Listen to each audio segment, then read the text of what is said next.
श्री स्वामी चरित्र सारामृत अध्याय पहिला. श्री गणेशाय नमः. श्री सरस्वत्यै नमः. श्री गुरुभ्यो नमः.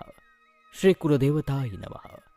श्री अक्कलकोट निवासी पूर्ण दत्तावतार दिगंबर यतिवर्य स्वामीराजाय नमः. स्वामींच्या चरण कमलावरती वंदन करून प्रथम अध्यायाला सुरुवात करूयात.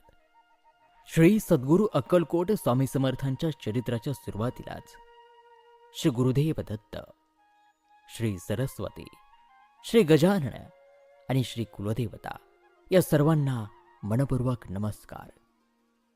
ब्रह्मा, विष्णू आणि महेश या तीनही देवांचा अवतार म्हणजे भगवान श्री दत्तात्रेय.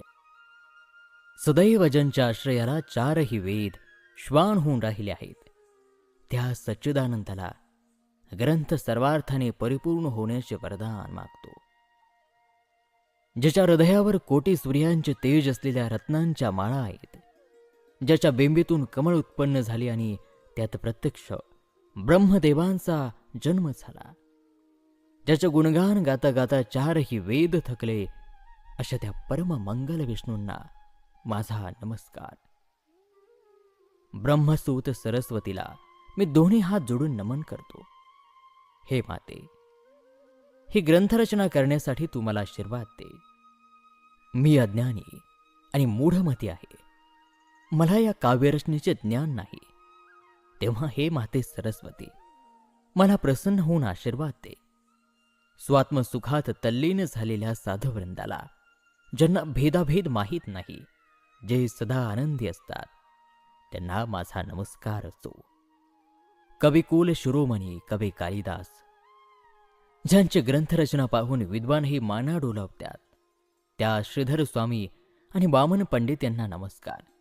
संत कवी तुकाराम महाराज आणि त्यांच्यासारख्या इतरही संत कवी, त्यांना मी विनंती करतो की त्यांनी माझ्याकडून त्यांच्यासारखीच सुंदर ग्रंथरचना करून घ्यावी. आणि अशा प्रकारे ग्रंथरचयिते विष्णू कवी सकल देवांच्या आणि सकल संतांच्या चरणी वंदन करून श्री स्वामी समर्थ चरित्राला सुरुवात करतात. 1856 साली स्वामी महाराजांनी जेव्हा अक्कलकोटला प्रवेश केला, तेव्हा भारतावर ब्रिटिशांची सत्ता होती. स्वतःला सुरक्षित सुधारणावादी म्हणणारे काही लोक धर्माविरुद्ध आचरण करून सामान्य लोकांना वाममार्गाला लावत होते. आणि तेव्हा अशा लोकांविरुद्ध स्वामी महाराजांनी कार्य करून त्यांना परत धर्ममार्गाला लावले. लोकांना नाना प्रकारचे चमत्कार दाखवून भक्तिभावाने वागणाऱ्यांचे मनोरथ पूर्ण केले. अशा या श्री समर्थांना साष्टांग नमस्कार करून त्यांचीच स्तुती भाविक जनांपुढे विनम्र भावाने ठेवण्याचा मी प्रयत्न करत आहे. वास्तविक पाहता श्री स्वामी समर्थ महाराजांचे चरित्र अगाध आहे. ते लिहिण्याचा प्रयत्न करणे म्हणजे सूर्यापुढे पंतीचा प्रकाश किंवा एखाद्या मुंगीने मी पर्वत सहजपणे उचलीन असे म्हणण्यासारखे आहे. तेव्हा हे दिनांश कैवारी, हे स्वामीराया, हे ग्रंथलेखन आपल्या कृपेने पूर्ण व्हावे हीच इच्छा. आता मुख्य म्हणजे वाचणारे किंवा ऐकणारे श्रोते, जे महापंडित, चतुर आणि विद्वान आहेत, त्यांच्यासमोर मी लिहिलेले कवित पठवतो. मला माहीत आहे की ते थोर श्रोते सद्गुणांचे पारखी आहेत. तरी हे सर्व श्रोते हो, माझे हे लिखाण आपण नक्कीच मनोमन स्वीकाराल एवढीच प्रार्थना. श्री अक्कलकोट निवासी महासिद्ध श्री स्वामी समर्थांनी अनेक लीला केल्या. त्या सर्वांचे सविस्तर वर्णन करीत जर गेलो तर एखाद्या समुद्रासारखा हा ग्रंथ वाढत जाईल. आणि म्हणूनच त्या चरित्ररूपी महासागरातून अत्यंत अमोल असे काही मोती मी या ग्रंथात घेत आहे. एखाद्या विस्तीर्ण उद्यानात प्रवेश करून त्यातूनच काही सुंदर सुगंधित फुले वेचून माळ्याने त्यांचा सुबक हार गुंफावा, त्याप्रमाणे हा कवी चरित्र सारामृताच्या रूपाने काही कथारूप निवडक कुसुमांचा हार प्रेमाने आपल्या गळ्यात घालीत आहे. आपण त्याचा स्वीकार करा, अशी दोन्ही हात जोडून आपल्याला प्रार्थना. या फुलांचा सुगंध आपल्या मनाला तृप्त करेल, शांत करील एवढी मात्र खात्री. आता इथेच हा प्रास्ताविक थांबवून पुढे अत्यंत अनमोल अशा कथा आपण ऐकणार आहात. यामध्ये विष्णू कवी हा केवळ निमित्त मात्र आहे आणि करते आणि करविते दयाळू कृपाघन श्री स्वामी समर्थच आहेत. शंकरासारखे विरक्त, सूर्यासारखे तेजस्वी, यमासारखे दुष्टांना शासन करणारे आणि भक्तांना माते समान प्रेमळ अशा श्री गुरु स्वामी समर्थांच्या परम पावन चरणांवर ज्ञानरूपी मधु मिळावा यासाठी हा विष्णू कवी भुंगा होऊन रुंजी घालणार आहे. श्री स्वामी समर्थ चरित्र म्हणजे स्वामी लीलांची विलक्षण पाखरण आहे. प्रेमळ भक्तांनी अत्यंत आदराने आणि आनंदाने याचे सेवन करावे. अशा प्रकारे मंगलाचरणाचा आणि प्रास्ताविकतेचा हा पहिला अध्याय या ठिकाणी समाप्त होत आहे. श्री स्वामी चरित्र सारामृत अध्याय 2. भक्तगण एखादी इच्छा मनामध्ये धरून श्रींची म्हणजे श्री स्वामी समर्थांची भक्ती करतात आणि मग त्यांचे मनोरथ पूर्ण होतात. पण जे निष्काम भावनेने भक्ती करतात त्यांनाही कैवल्य प्राप्त होते. श्री दत्त महाराज नरसिंह सरस्वती कर्दळीवनात गेल्याची कथा श्री गुरुचरित्रात संपल्यानंतर मग त्यांना लोकोद्धारासाठी पुन्हा प्रकट होणे भाग पडले. ते पुन्हा प्रकट झाले ते स्वामी समर्थ म्हणूनच. पुढे त्यांच्या एका भक्तांनी त्यांची जन्मपत्रिका अंदाजे केली, परंतु त्याचे शकप्रमाण माहीत नसल्यामुळे पत्रिकेविषयी लोकांना शंका आहे. श्री स्वामी समर्थ कधी प्रकट झाले याविषयीची काहीच माहिती उपलब्ध नाही.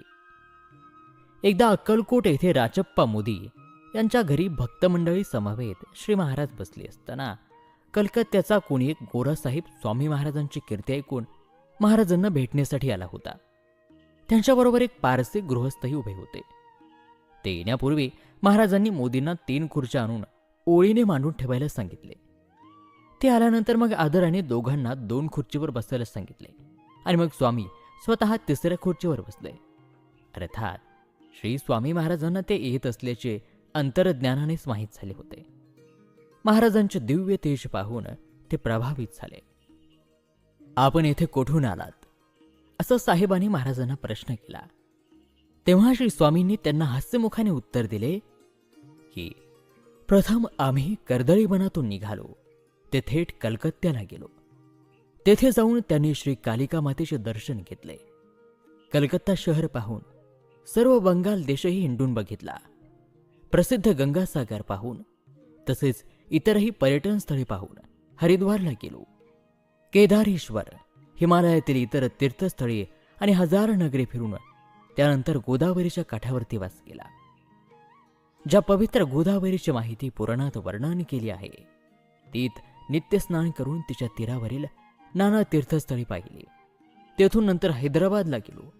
पुढे पंढरपूर, मंगळवेढी, बेगमपूर येथे इच्छेला येईल तेवढे दिवस राहून काही दिवसांनी मोहोळाला गेलो आणि मग त्यानंतर फिरत फिरत सोलापूर आणि तेथून काही दिवसांनी अक्कलकोट येथे आलो.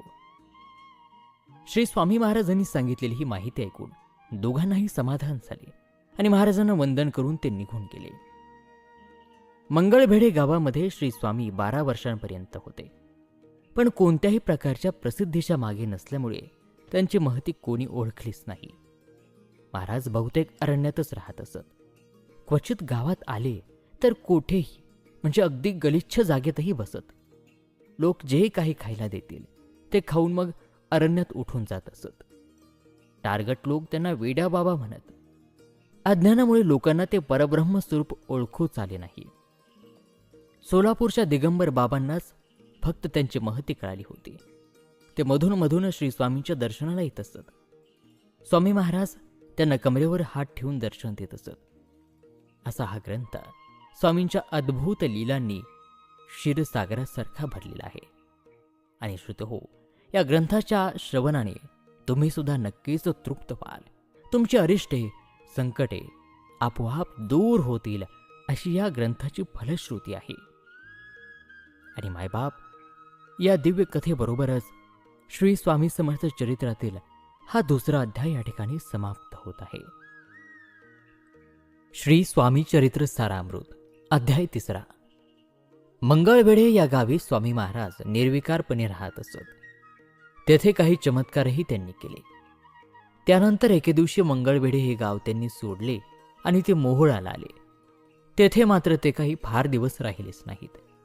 तेथे त्यांचे एक परमभक्त अप्पासाहेब टोळ यांच्या घरी त्यांचा मुक्काम असे. अप्पासाहेब टोळ हे फार सात्विक. श्री स्वामी समर्थांची त्यांनी फार मनोभावे सेवा केली. अप्पासाहेब हे सरकारी नोकरीत होते. एकदा काही कामानिमित्त टोळ हे अक्कलकोटला जाणार होते. श्री स्वामी महाराजही त्यांच्याबरोबर निघाले. अर्धे अंतर चालून गेल्यावरती आपली महत्वाची गोष्ट घरीच विसरल्याचे अप्पासाहेबांच्या लक्षात आले. त्यांच्याबरोबर श्री महाराज आणि अप्पासाहेबांचे 2 सेवक होते. त्यांना मग एके ठिकाणी थांबायचे सांगून अप्पासाहेब पुन्हा मोहळाला गेले. तोपर्यंत सेवकांनी सांगितले तरी महाराज काही केले ऐकण्यात आणि तेथून ते अक्कलकोटला गेले. अप्पासाहेब टोळ परत येऊन पाहतात तो महाराज नाहीत. ते सेवकांना खूप बोलले, पण काय उपयोग. स्वामी महाराज तिथून निघाले. ते थेट अक्कलकोटला येऊन तेथील वेशीवर बसले. तेथून जवळच राहणार एक मुसलमान गृहस्थ त्यांची चेष्टा करायला लागला आणि तो म्हणाला, तू जर खरा सत्पुरुष असतील तर या चिलिमीमधून धूर काढशील. आणि असं म्हणून त्यांनी श्री स्वामींना एक मोकळी चिलीम दिली. आणि काय आश्चर्य, श्री स्वामी समर्थांनी चिलीम ओढायला सुरुवात केली. हळूहळू मोकळ्या चिलिमीमधून धूर निघायला लागला. तो चमत्कार पाहताच त्या मुसलमान गृहस्थाला समजले की हा खरोखरच कोणीतरी मोठा साधू पुरुष आहे, कोणीतरी अवलिया असला पाहिजे. आणि मग तो प्रसंग पाहणाऱ्या इतरांनीही स्वामी समर्थांचे पाय धरले. थोड्या वेळाने उठून श्री स्वामी महाराज गावामध्ये आले. ते थेट चोळप्पा नावाच्या एका कानडी ब्राह्मणाच्या घरी जाऊन बसले. त्यांच्या चेहऱ्यावरील तेज पाहून चोळप्पांना वाटले की हे कोणीतरी साधू पुरुष असले पाहिजेत. आणि मग त्याने श्री स्वामी समर्थांची सेवा करायला सुरुवात केली. श्री महाराज शेवटपर्यंत त्याच्या घरीच राहत होते. केवळ पूर्व पुण्याई म्हणून स्वामी महाराज चोळप्पाच्या घरी आले. श्री स्वामी महाराज घरी आल्यापासून जशी काही लक्ष्मी आपणहून त्यांच्या घरी यावी तशी त्यांची आर्थिक परिस्थिती हळूहळू सुधारू लागली. खरोखरच धन्य तो चोळप्पा आणि त्याचे घर. बरेच दिवस चोळप्पाच्या घरी महाराज राहिले. सामान्याने कितीही तपाचरण केले, व्रतवैकल्य केले तरीही देवाची कृपा होत नाही. पण चोळप्पाला ते सहज साध्य झाले. कित्येक लोक देवाच्या प्राप्तीसाठी योगसाधना करतात, नुसती वायुप्राशन करून साधना करतात. कित्येक जण निराहार राहतात, कोणी मौन धरतात तर कोणी संसार सोडून संन्यासी देखील होतात. पण सर्वांनाच देव भेटतो असे नाही. चोळप्पाने यापैकी काहीही केले नाही. त्याचे पूर्वपुण्य आणि केवळ भक्ती यामुळेच श्री स्वामींचे वास्तव तिथे होते. त्यावेळी अक्कलकोट संस्थानचे राजे होते मालोजीराजे भोसले. ते राज्यकारभार दक्ष आणि महाज्ञानी होते. त्यावेळेला अक्कलकोटची प्रसिद्धी फारशी नव्हती. परंतु स्वामी महाराजांचे तेथे आगमन झाल्यापासून त्या नगराचे नाव नुसते भारतातच नाही तर परदेशात सुद्धा बऱ्याच लोकांना माहीत झाले. अक्कलकोट नगरामध्ये चोळप्पांच्या घरी कोणीतरी एक योगी आलेले असून लोकांना निरनिराळे चमत्कार करून दाखवतात अशी ही बातमी सर्वत्र पसरली होती. काही दिवसांनी ही बातमी राजेसाहेबांच्या कानावर गेली. तेव्हा त्यांना खूपच आश्चर्य वाटले. एवढे दिवस योगी महाराजांना येऊन झाले तरी आपल्याला कसे काय समजले नाही. आता तरी आपण त्यांच्या दर्शनाला गेलेच पाहिजे. योगी महाराज अंतर्ज्ञानी आहेत असे म्हणतात, मग आम्हाला त्यांना भेटण्याची इच्छा झाली आहे हे त्यांना समजले असेलच की. तर आता येऊन त्यांनी दर्शन द्यावे. राजेसाहेब असे म्हणतात तोच ते महाराजांसमोर उभे. सर्व राजसभा राजेसाहेब चकित झाले. सिंहासनाखाली उतरून राजेसाहेबांनी स्वामी महाराजांच्या पायावरती डोकं ठेवले. सद्गदित होऊन स्वामी चरणाला जणू काय मिठीच मारली. महाराजांचे चरण अश्रूंनी धुतले. त्यानंतर महाराजांना हाताला धरून नेऊन आपल्या सिंहासनावर बसवले आणि त्यांची पूजा केली. सर्वांना या गोष्टीने खूप आनंद झाला. सर्वांनी श्री स्वामी महाराजांच्या पायावरती डोके ठेवून दर्शन घेतले. तेव्हापासून राजेसाहेबांची भक्ती ही स्वामीचरणी दृढ झाली. स्वतः महाराज निर्गुण आणि निराकार असताना केवळ भक्तांसाठी ते सगुण रूपाने प्रकट झाले आणि भक्तांच्या मनोकामना पूर्ण केल्या. याचबरोबर अध्याय 3 या ठिकाणी समाप्त होत आहे. श्री स्वामी चरित्र सारामृत अध्याय 4. श्री स्वामी महाराज वेळोवेळी त्यांच्या भक्तांची परीक्षा घेत असत. श्रींची षोडशोपचार पूजा करून त्यांच्या नामाचा जप केल्यास चारही पुरुषार्थाची प्राप्ती होऊन जन्म मरणाची पुनरावृत्ती चुकते. मागील अध्यायामध्ये स्वामी महाराज अक्कलकोटामध्ये आले. चोळप्पांच्या घरी आले आणि तेथेच राहू लागले. तसेच राजेसाहेबांनाही त्यांनी दर्शन दिले. वैकुंठात ज्यांच्या पुढे अष्टसिद्धी दासींप्रमाणे तिष्ठत आहेत, नवनिधी तत्परतेने सेवा करीत आहेत, ते श्री महाविष्णू भक्तांची मनोकामना पूर्ण करण्यासाठी श्री स्वामी महाराजांच्या रूपाने, दत्त रूपाने मानव रूप धारण केले.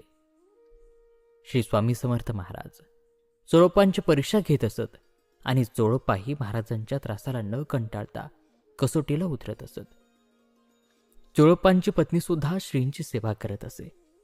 श्री महाराज गावातील लोकांना विचित्र चमत्कार आणि खेळ करून दाखवित असत. त्यांच्या या लीला पाहून गावातील लोकांची त्यांच्यावरील भक्ती अधिक दृढ झाली. तसेच आसपासच्या गावामध्ये त्यांची कीर्ती वाढत गेली. महाराजांचे भक्तगणही वाढत होते. निरनिराळ्या ठिकाणांहून लोक कोणत्या न कोणत्या प्रयोजनार्थ श्री स्वामी महाराजांना भेटण्यासाठी येत. कोणी मूल होत नाही म्हणून, कोणी लग्न जमत नाही म्हणून, तर कोणी संपत्ती मिळावी म्हणून, कोणाला शारीरिक व्याधीपासून मुक्तता मिळावी म्हणून, तर कोणाला संसाराच्या तापातून मुक्तता मिळावी असे वाटे. असे हे अनेक लोक अपेक्षेने श्रींना भेटण्यासाठी येत असत. अशा या लोकांच्या मनोकामना स्वामी पूर्ण करीत असत. कल्पवृक्षाप्रमाणे महाराज जो ज्या गोष्टींची अपेक्षा करीत असे त्या गोष्टीची महाराज पूर्तता करीत असत. केवळ श्री स्वामींची कुचेष्टा करण्याच्या हेतूने जो आला असेल त्याला महाराज शासनही करीत असत. अशा प्रकारे श्री स्वामी समर्थ महाराजांची कीर्ती सर्वदूर पसरत गेली. श्री समर्थांच्या अशा निरनिराळ्या लीला पाहून ढोंगी साधू त्यांची निंदा करीत असत आणि त्यांना दूषणही देत असत. एके दिवशी असेच 2 संन्यासी अक्कलकोटला आले. महाराज कोठे आहेत त्याची चौकशी करू लागले.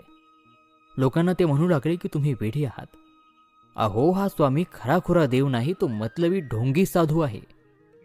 तुम्ही याच्या काय नादी लागता? या ढोंगी माणसाचे पाय धुवून तुमचे कल्याण होणार आहे का? धड ना परमार्थ ना स्वार्थ, तुमची फसवणूक होत आहे. अशा प्रकारे त्यांनी लोकांमध्ये श्री स्वामी समर्थ महाराजांची निंदा चालवली. स्वामींनी अंतर्ज्ञानाने ते ओळखले आणि ते संन्यासी जेव्हा त्यांच्या भेटीला आले तेव्हा ते जेथे बसले होते तेथून उठून निघाले. चालत चालत एका भक्ताच्या घरी येऊन बसले. स्वामींच्या मागोमाग ते संन्यासी देखील आले. भक्ताने तिघांसाठी 3 पाट मांडले. त्यावरती त्यांना बसून सर्वांचे मनोभावे पूजा केली. श्री स्वामींनी मनात विचार केला की या दोघांना काहीतरी धडा शिकवावा आणि त्याप्रमाणे त्यांनी चमत्कार केला. कित्येक लोक श्री स्वामी समर्थांचे आणि त्या 2 संन्याशांचे दर्शन घेण्यासाठी येऊ लागले. कोणी निरनिराळे पदार्थ, फळे, पेढे, बर्फी, दक्षिणा इत्यादी त्यांच्या पुढे ठेवून नवस करू लागले. दिवसभर लोक दर्शनासाठी रांगेत उभे राहून दर्शन घेऊन जात होते. संन्याशांना तर मनोमन आनंद होत होता. त्यांना वाटत होते की आज मस्त भोजनावर ताव मारता येईल. समोर भक्तांनी ठेवलेले निरनिराळे पदार्थ, पेढे, बर्फे पाहून त्यांच्या तोंडाला अगदी पाणी सुटले. तेवढ्यात महाराजांचे सेवेकरी येऊन त्यांनी त्या तिघांच्या समोरील पदार्थ आणि दक्षिणा हलवायला सुरुवात केली. क्षणार्धात त्यांनी सर्व पदार्थ, सर्व दक्षिणा हलविले. तोपर्यंत संध्याकाळ झाली. दिवसभर दोघा संन्याशांना उपवास काढला. भुकेने अगदी त्यांचा जीव कासावीस झाला. पण करणार काय? ते दोघे एक वेळ जेवणारे असल्याने सूर्यास्तानंतर त्यांना जेवण वर्ज्य असते. त्या निंदा करणाऱ्यांना महाराजांनी शिक्षा केली आणि अशा प्रकारे ढोंगी, मतलबी साधू, गोसावी यांना श्री स्वामी समर्थ महाराजांनी त्यांची जागा दाखवून दिली. परंतु महाराजांची सेवा ज्या भक्तांनी मनोभावे केली अशा भक्तांवर मात्र कृपा करून त्यांचे कल्याणच स्वामींनी केले. आणि या ठिकाणी हा 4था अध्याय समाप्त होत आहे. श्री स्वामीचरित्र सारामृत अध्याय 5. श्री स्वामींच्या लीलांचे रसभरित वर्णन यापुढे चालूच आहे. ज्यांचे पूर्व पुण्य भरपूर आहे अशा या लोकांनाच श्री स्वामी महाराजांच्या दर्शनाचा लाभ झाला. काही लोक शेवटपर्यंत त्यांचे सेवेकरी होऊन राहिले. त्यामध्ये चोळप्पांचा क्रमांक सर्वात पहिला. श्री स्वामी अक्कलकोटला 12 वर्ष होते. त्या कालावधीमध्ये राजे राजवाड्यांपासून ते गोरगरिबांपर्यंत लाखो लोक त्यांचे भक्त झाले. अशा प्रकारे श्री स्वामी समर्थांची कीर्ती संपूर्ण भारतभर पसरली. कोणाच्या राज्यावर संकट आले किंवा गादीला वारसा पाहिजे म्हणून इत्यादी अनेक प्रकारे लोक श्रींना साकडे घालत असत. अक्कलकोटच्या भोसले महाराजांचा इतर राजे लोकांना हेवा वाटत असे. श्री स्वामी महाराजांच्या रूपाने भोसल्यांना अजून काही चिंतामणी सापडला असे त्यांना वाटे. त्यामुळे सर्वच जण राजेसाहेबांचा हेवा करीत. श्री स्वामी समर्थांना आपल्या राज्यात आणण्यासाठी नाना प्रकारचे उद्योग ते करीत. महाराजांच्या पुढे भरपूर दानदक्षिणा ठेवीत. सेवेकरी संतुष्ट होतील असे प्रकार करीत. बडोदा संस्थानाचे त्यावेळी मल्हारराव गायकवाड राजे होते. त्यांना नेहमी वाटे की महाराजांना बडोद्याला आणावे. त्यासाठी त्यांनी पत्रव्यवहार करून पाहिला. शेवटी एकदा राजसभा बोलावून सर्वांच्या कानावर ही गोष्ट घातली की श्री स्वामी समर्थांना जो कोणी बडोद्यावर घेऊन येईल त्याला आम्ही बक्षीस देऊ, जमीन जुमला देऊ. ते काम अत्यंत कठीण असल्याने कोणीही हा विडा उचलण्याला तयार होईना. सरते शेवटी तात्यासाहेब नावाचे एक सरदार होते. ते चतुर आणि तेवढेच हुशार. कोणत्याही प्रकारचे काम करून घेण्यात ते तरबेज होते. ते सभेमध्ये उभे राहिले आणि मल्हाररावांना म्हणाले, महाराज, आपली इच्छा असेल तर मी प्रयत्न करतो आणि स्वामी महाराजांना बडोद्याला घेऊनच येतो. आपण निश्चिंत असावे. तात्यासाहेबांचे ते बोलणे ऐकून सभेतले लोक आणि राजेसाहेब क्षणभर अवाक होऊन पाहत राहिले. तात्यासाहेबांनी ही अशक्य गोष्ट स्वीकारल्यामुळे राजेसाहेबांना आणि इतरांनाही आनंद झाला. संजीवनी विद्या प्राप्त करून घेण्यासाठी कच जसा देवलोकाहून शुक्राचार्यांकडे जायला निघाला तेव्हा त्याला सर्वांनी शुभेच्छा आणि आशीर्वाद दिले आणि हर प्रकारचा सन्मान करून आनंदाने निरोप दिला. अगदी त्याप्रमाणे तात्यासाहेबांचा यथोचित सत्कार करून राजेसाहेबांनी त्याच्याजवळ भरपूर धन आणि हिरे माणके, सोने चांदीची भांडे वगैरे गोष्टी स्वामींना अर्पण करण्यासाठी आणि खर्चासाठी तसेच 5-6 सेवेकरी बरोबर देऊन त्यांना निरोप दिला. लवकरच काही दिवसात तात्यासाहेब अक्कलकोटला येऊन दाखल झाले. अक्कलकोटला आल्यानंतर तेथील स्थिती पाहून आधीच त्यांचा धीर खचला. श्री समर्थांच्या वास्तव्याने त्या नगरीला जणू काही वैकुंठाचे स्वरूप प्राप्त झाले होते. श्री स्वामींची ती भव्य दिव्य मूर्ती पाहून ते आनंदित झाले.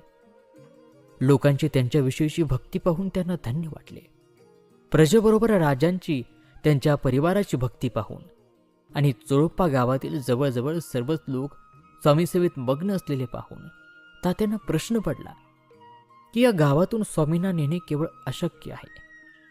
असं म्हणतात की प्रयत्नांनी परमेश्वरही पावतो. प्रयत्नाने कोणतेही कार्य सिद्धीला जाते तेव्हा प्रयत्न करून पाहावा.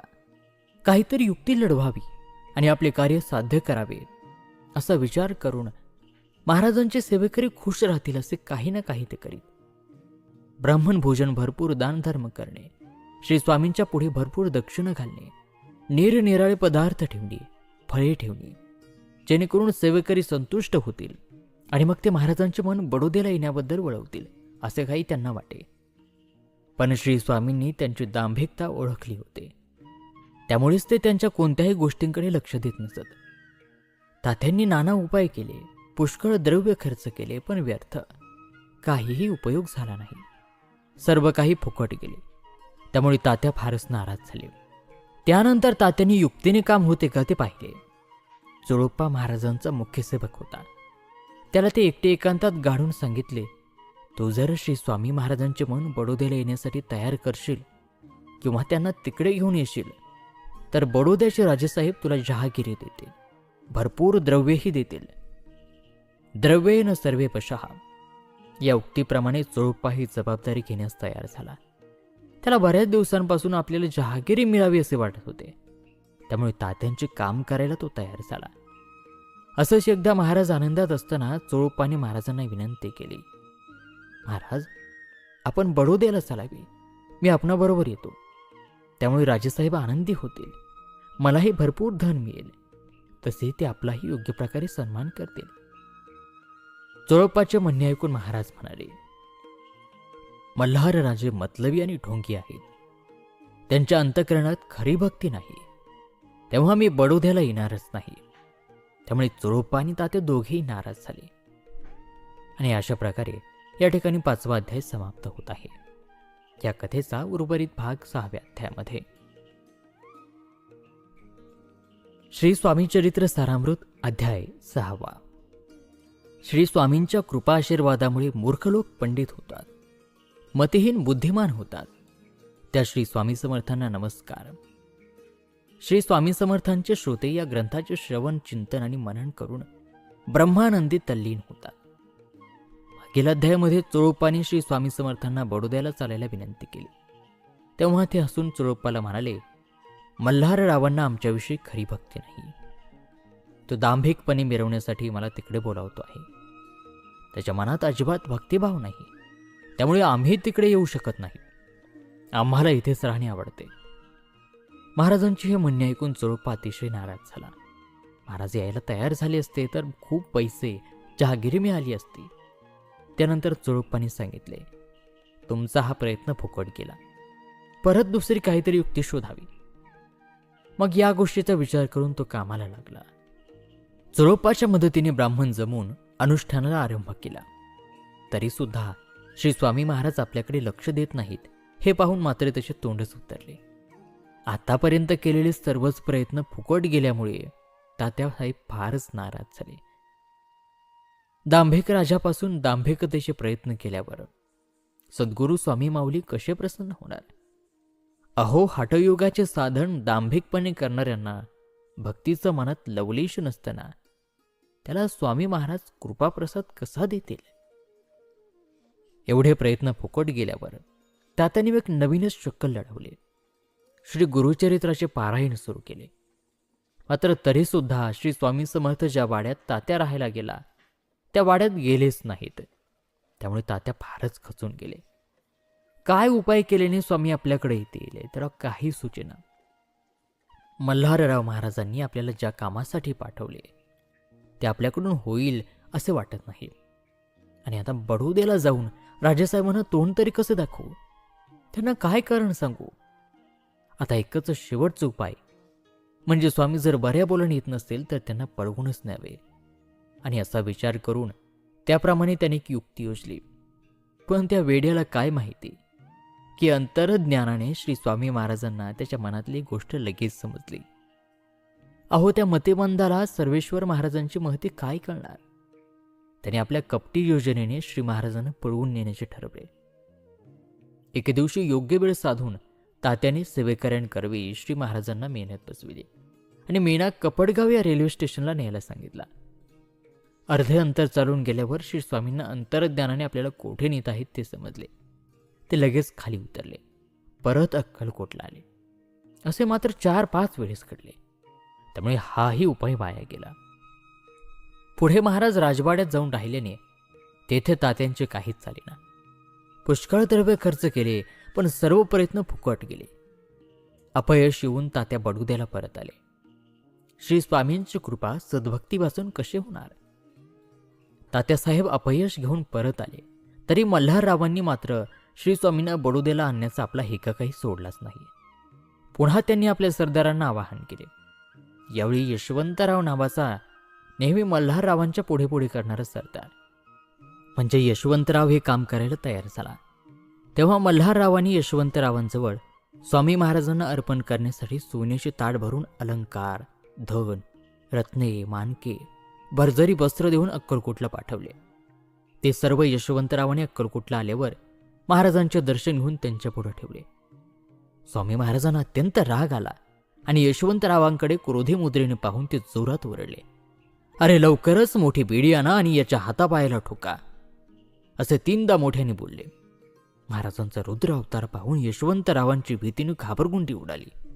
तो उभ्या उभ्याच भयाने लटलटा कापू लागला आणि थोड्या वेळाने तिथून निघून गेला. थोड्याच दिवसांनी यशवंतरावाला मल्हाररावांनी बोलावले. इंग्रज अधिकाऱ्याला विषप्रयोग झाल्याच्या प्रकरणात यशवंतरावाचे नाव पुढे आले आणि मल्हाररावांवर ठपका आल्यामुळे त्यांनी त्याला परत बोलावले. इंग्रजांनी त्यांना पकडून त्यांच्या हातापायात बेड्या ठोकल्या आणि महाराजांची वाणी खरी झाली.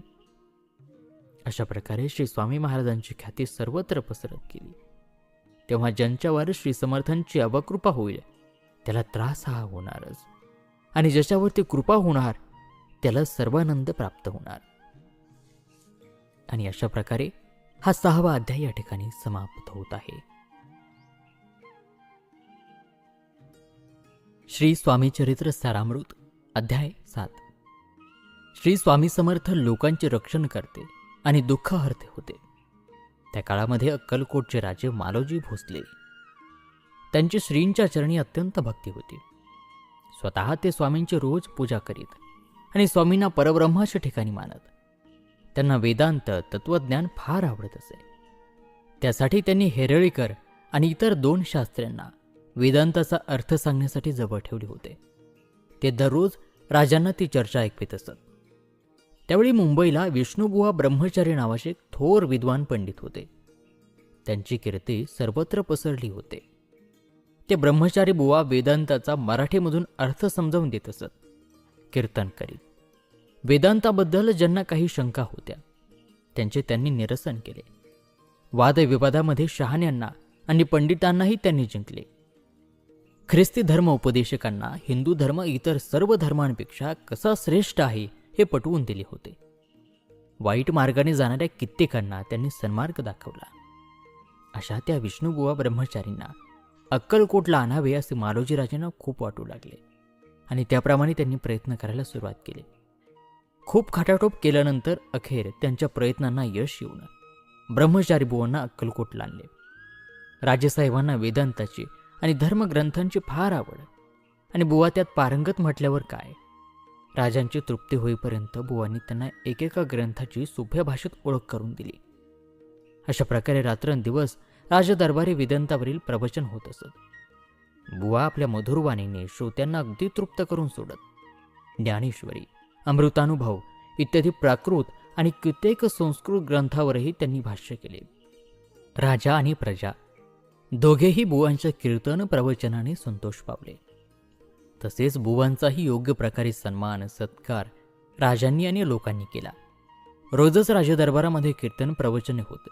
त्यामुळे राजसाहेबांची कीर्तीसुद्धा वाढू लागली. अक्कलकोट श्री स्वामी समर्थांच्या वास्तव्याने भक्तांचे जणू माहेर झाले. श्री स्वामी महाराज म्हणजे प्रत्यक्ष श्री दत्तात्रय अवतार. बुवांच्या कानावर ही श्री समर्थांची महती गेली. बुवांचा रोज सन्मान सत्कार होत असल्याने त्यांना थोडी गजची बाधा झाली. एकदा सहज ते स्वामी महाराजांकडे आले. त्यांच्याबरोबर त्यांचे काही चाहते आणि गावातील काही प्रतिष्ठित मंडळीही होती. श्री समर्थांना वेदांताविषयी काही माहिती आहे का हे पाहण्यासाठी बुवांनी त्यावरील भाषण चालू केले आणि समर्थांना प्रश्न विचारला, काय केल्यामुळे ब्रह्मपद तदाकार होईल? बुवांच्या या प्रश्नामुळे स्वामी फक्त त्यांच्याकडे पाहून हसत राहिले. त्यामुळे बुवा मनातल्या मनात म्हणाले, हा संन्यासी बुवा तर वेडा दिसतोय. लोकांना कशी काय भुरळ पडली देव जाणे. आणि मग त्यानंतर तेथून बाहेर येऊन लोकांना ते म्हणाले, अहो, हा एक ढोंगी माणूस दिसतोय. त्याला वेदांताबद्दल काहीच ठाऊक नाही. हा वेडा संन्यासी दिसतोय आणि तुम्ही लोक त्याला देव म्हणताय खरे, पण तो तुम्हाला झालेला भ्रम आहे. तुम्ही लोक खरे फसलात. आणि अशा प्रकारे ते समर्थांची टिंगल टवाळी करू लागले. त्यानंतर ते आपल्या मुक्कामी आले. मनात मात्र श्री स्वामींबद्दल तुच्छतेचे विचार होते. सायंकाळी जेवण वगैरे आटोपून विष्णुबुवा ब्रह्मचारी आणि त्यांच्याबरोबर आलेले 2 पार्श्व गृहस्थ याबरोबर झोपी गेले. काही वेळाने बुवांना असे स्वप्न पडले की आपल्या अंगावर एकाएकी असंख्य विंचू चढले आहेत आणि त्यातील एक मोठा विंचू आपल्याला दंश करीत आहे. या स्वप्नाने बुवा खडबडून उठले. त्यांना धड बोलताही येईना. बोबडी वळाली होती त्यांची. फार घाबरे घुबरे झाले होते. त्यांना अक्षरशः घाम फुटला होता. कसे तरी त्यांनी शेजारी झोपलेल्या पार्श्वगृहस्थांना उठवले. त्यांना पडलेले स्वप्न सांगितले. बुवा घाबरलेले पाहून पारशाने त्यांना धीर दिला आणि त्यांना सांगितले, अशी कित्येक स्वप्न आम्हालाही पडतात. शेवटी स्वप्न ते स्वप्नच. अशा प्रकारे त्यांचे समाधान करून तिघेही पुन्हा झोपी गेले. दुसऱ्या दिवशी सकाळी उठून नेहमीप्रमाणे आपली नित्यकर्म आटोपून पुन्हा ते श्री समर्थांकडे आले. पुन्हा तोच प्रश्न त्यांनी महाराजांना विचारला. तो प्रश्न ऐकतात श्री महाराज पुन्हा एकदा खदाखदा हसल्याने बुवांना म्हणाले, अरे, ब्रह्मपद तदाकार होणे हे काही टिंगलटवाळे करणे इतकं सोपं आहे का? स्वप्नात चावणाऱ्या विंचवाला तू भीतोस, गर्भगळीत होतोस. जे मिथ्या आहे त्याला तू घाबरतोस आणि ब्रह्मपद तदाकार होणं हे काही इतकं सोपं वाटलं काय? त्याला फार साधना करावी लागते, फार कष्ट करावे लागतात. ते काय फुकट सहजासहजी मिळत नाही. हा दृष्टांत ऐकून बुवा फार खजील झाले. आपण या महायोगीची योग्यता न जाणता टवाळी केली असे त्यांना वाटली. बुवांनी लगेच समर्थांचे पाय धरले आणि अशा प्रकारे बुवांचा अहंकार स्वामींनी दूर केला आणि त्यांना ब्रह्मपदासाठी योग्य असे मार्गदर्शन केले. आणि याबरोबर 7वा अध्याय या ठिकाणी समाप्त होत आहे. श्री स्वामीचरित्र सारामृत अध्याय 8. श्री स्वामी समर्थांनी अक्कलकोटला राहायला आल्यापासून बरेच लोक त्यांचे भक्त झाले. नित्य भजन पूजन करू लागले. सगळीकडे स्वामींचा जय जयकार होऊ लागला. नगरात आनंदी आनंद झाला. त्या काळी हैदराबादच्या निजामाच्या पदरी राय बहादूर शंकरराव म्हणून कारभारी म्हणजेच दिवाण होते. त्या काळी वार्षिक 6 लाख रुपये उत्पन्न असलेली त्यांची जहागिरी होती.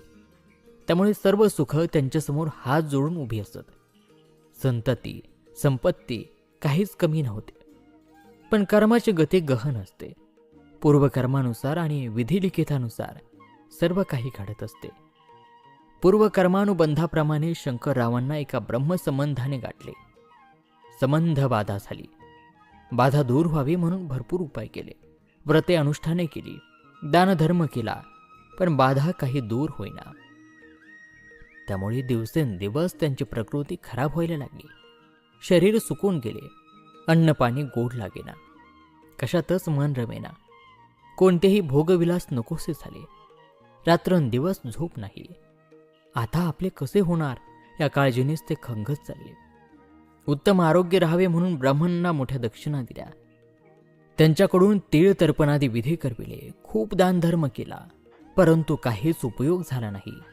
हळूहळू त्यांचे शरीर काळे पडू लागले.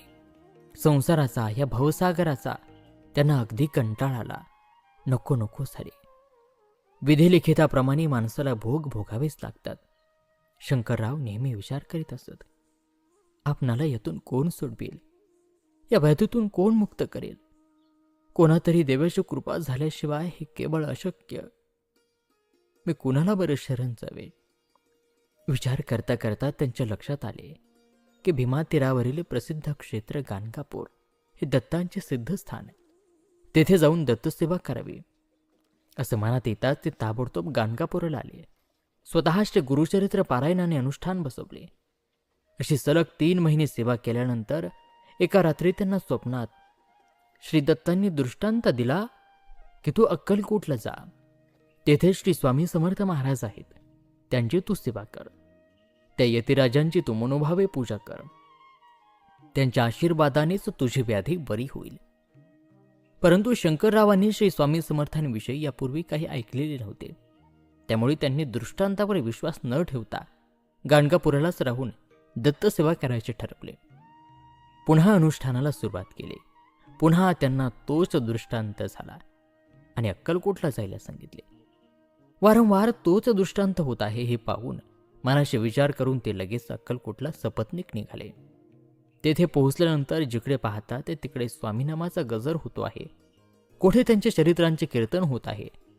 चौकाचौकात लोक श्री स्वामींविषयीच बोलत आहेत. कामधंदा चालू असताना सुद्धा स्वामीनामाचा जप चालू आहे.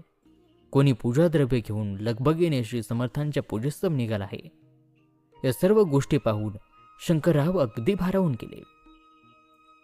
आणि याबरोबर स्वामीचरित्रातील 8वा अध्याय या ठिकाणी समाप्त होत आहे.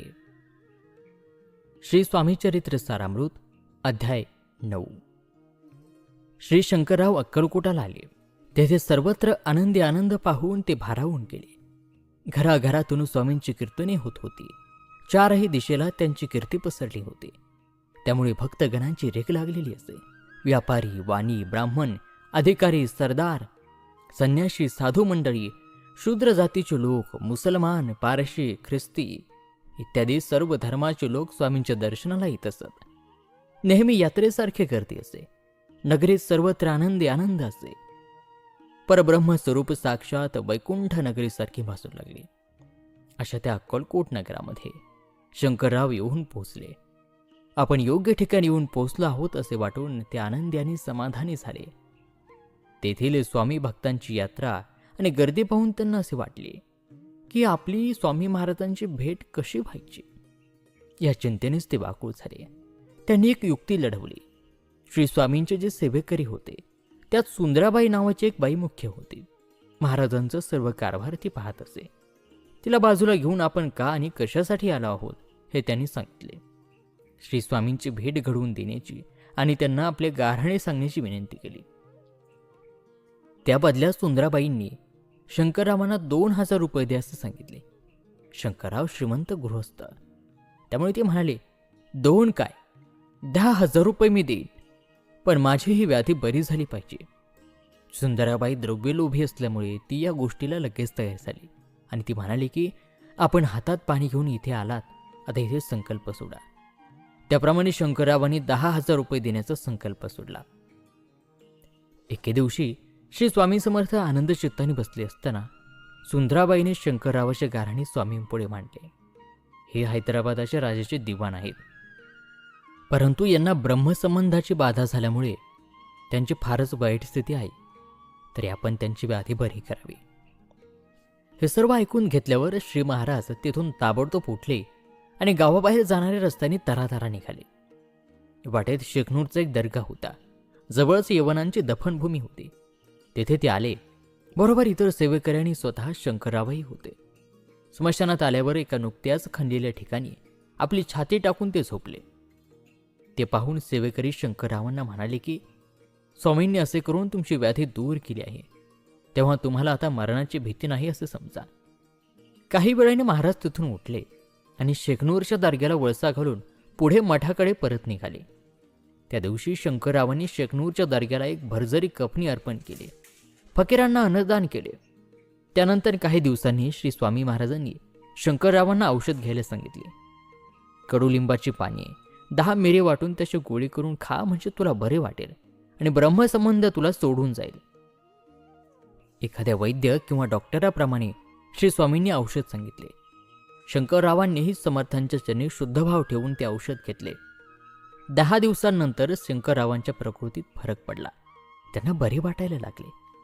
त्यानंतर ते आपल्या गावी हैदराबादला परत गेले. काही महिन्याच्या कालावधीनंतर त्यांना ब्रह्मसंबंधाने सोडले. आता ते पूर्णपणे बरे झाले. काही दिवसांनी ते अक्कलकोटला आले आणि स्वामी समर्थांचे दर्शन घेतले आणि बरे झाल्यामुळे त्यांना फारच आनंद वाटला. त्यानंतर ते श्री स्वामी समर्थांना म्हणाले, माझी व्याधी बरी झाल्यास आपल्या चरणी 10,000 रुपये अर्पण करीन असा नवस केला होता, त्याचे काय करायचे? त्यावर महाराज म्हणाले, आपल्या गावाबाहेर एक मारुतीचे देवळ आहे, तेथे तुम्ही चांगला चुनेगच्चे मठ बांधा. त्यावर शंकरराव म्हणाले, त्या एकांतस्थळी कोणी जाणार नाही, येणार नाही, तेथे मठ बांधून का उपयोग? त्यांच्या म्हणण्याला काही सेवकारांनी दुजोरा दिला, परंतु महाराजांनी पुन्हा तीच आज्ञा दिली.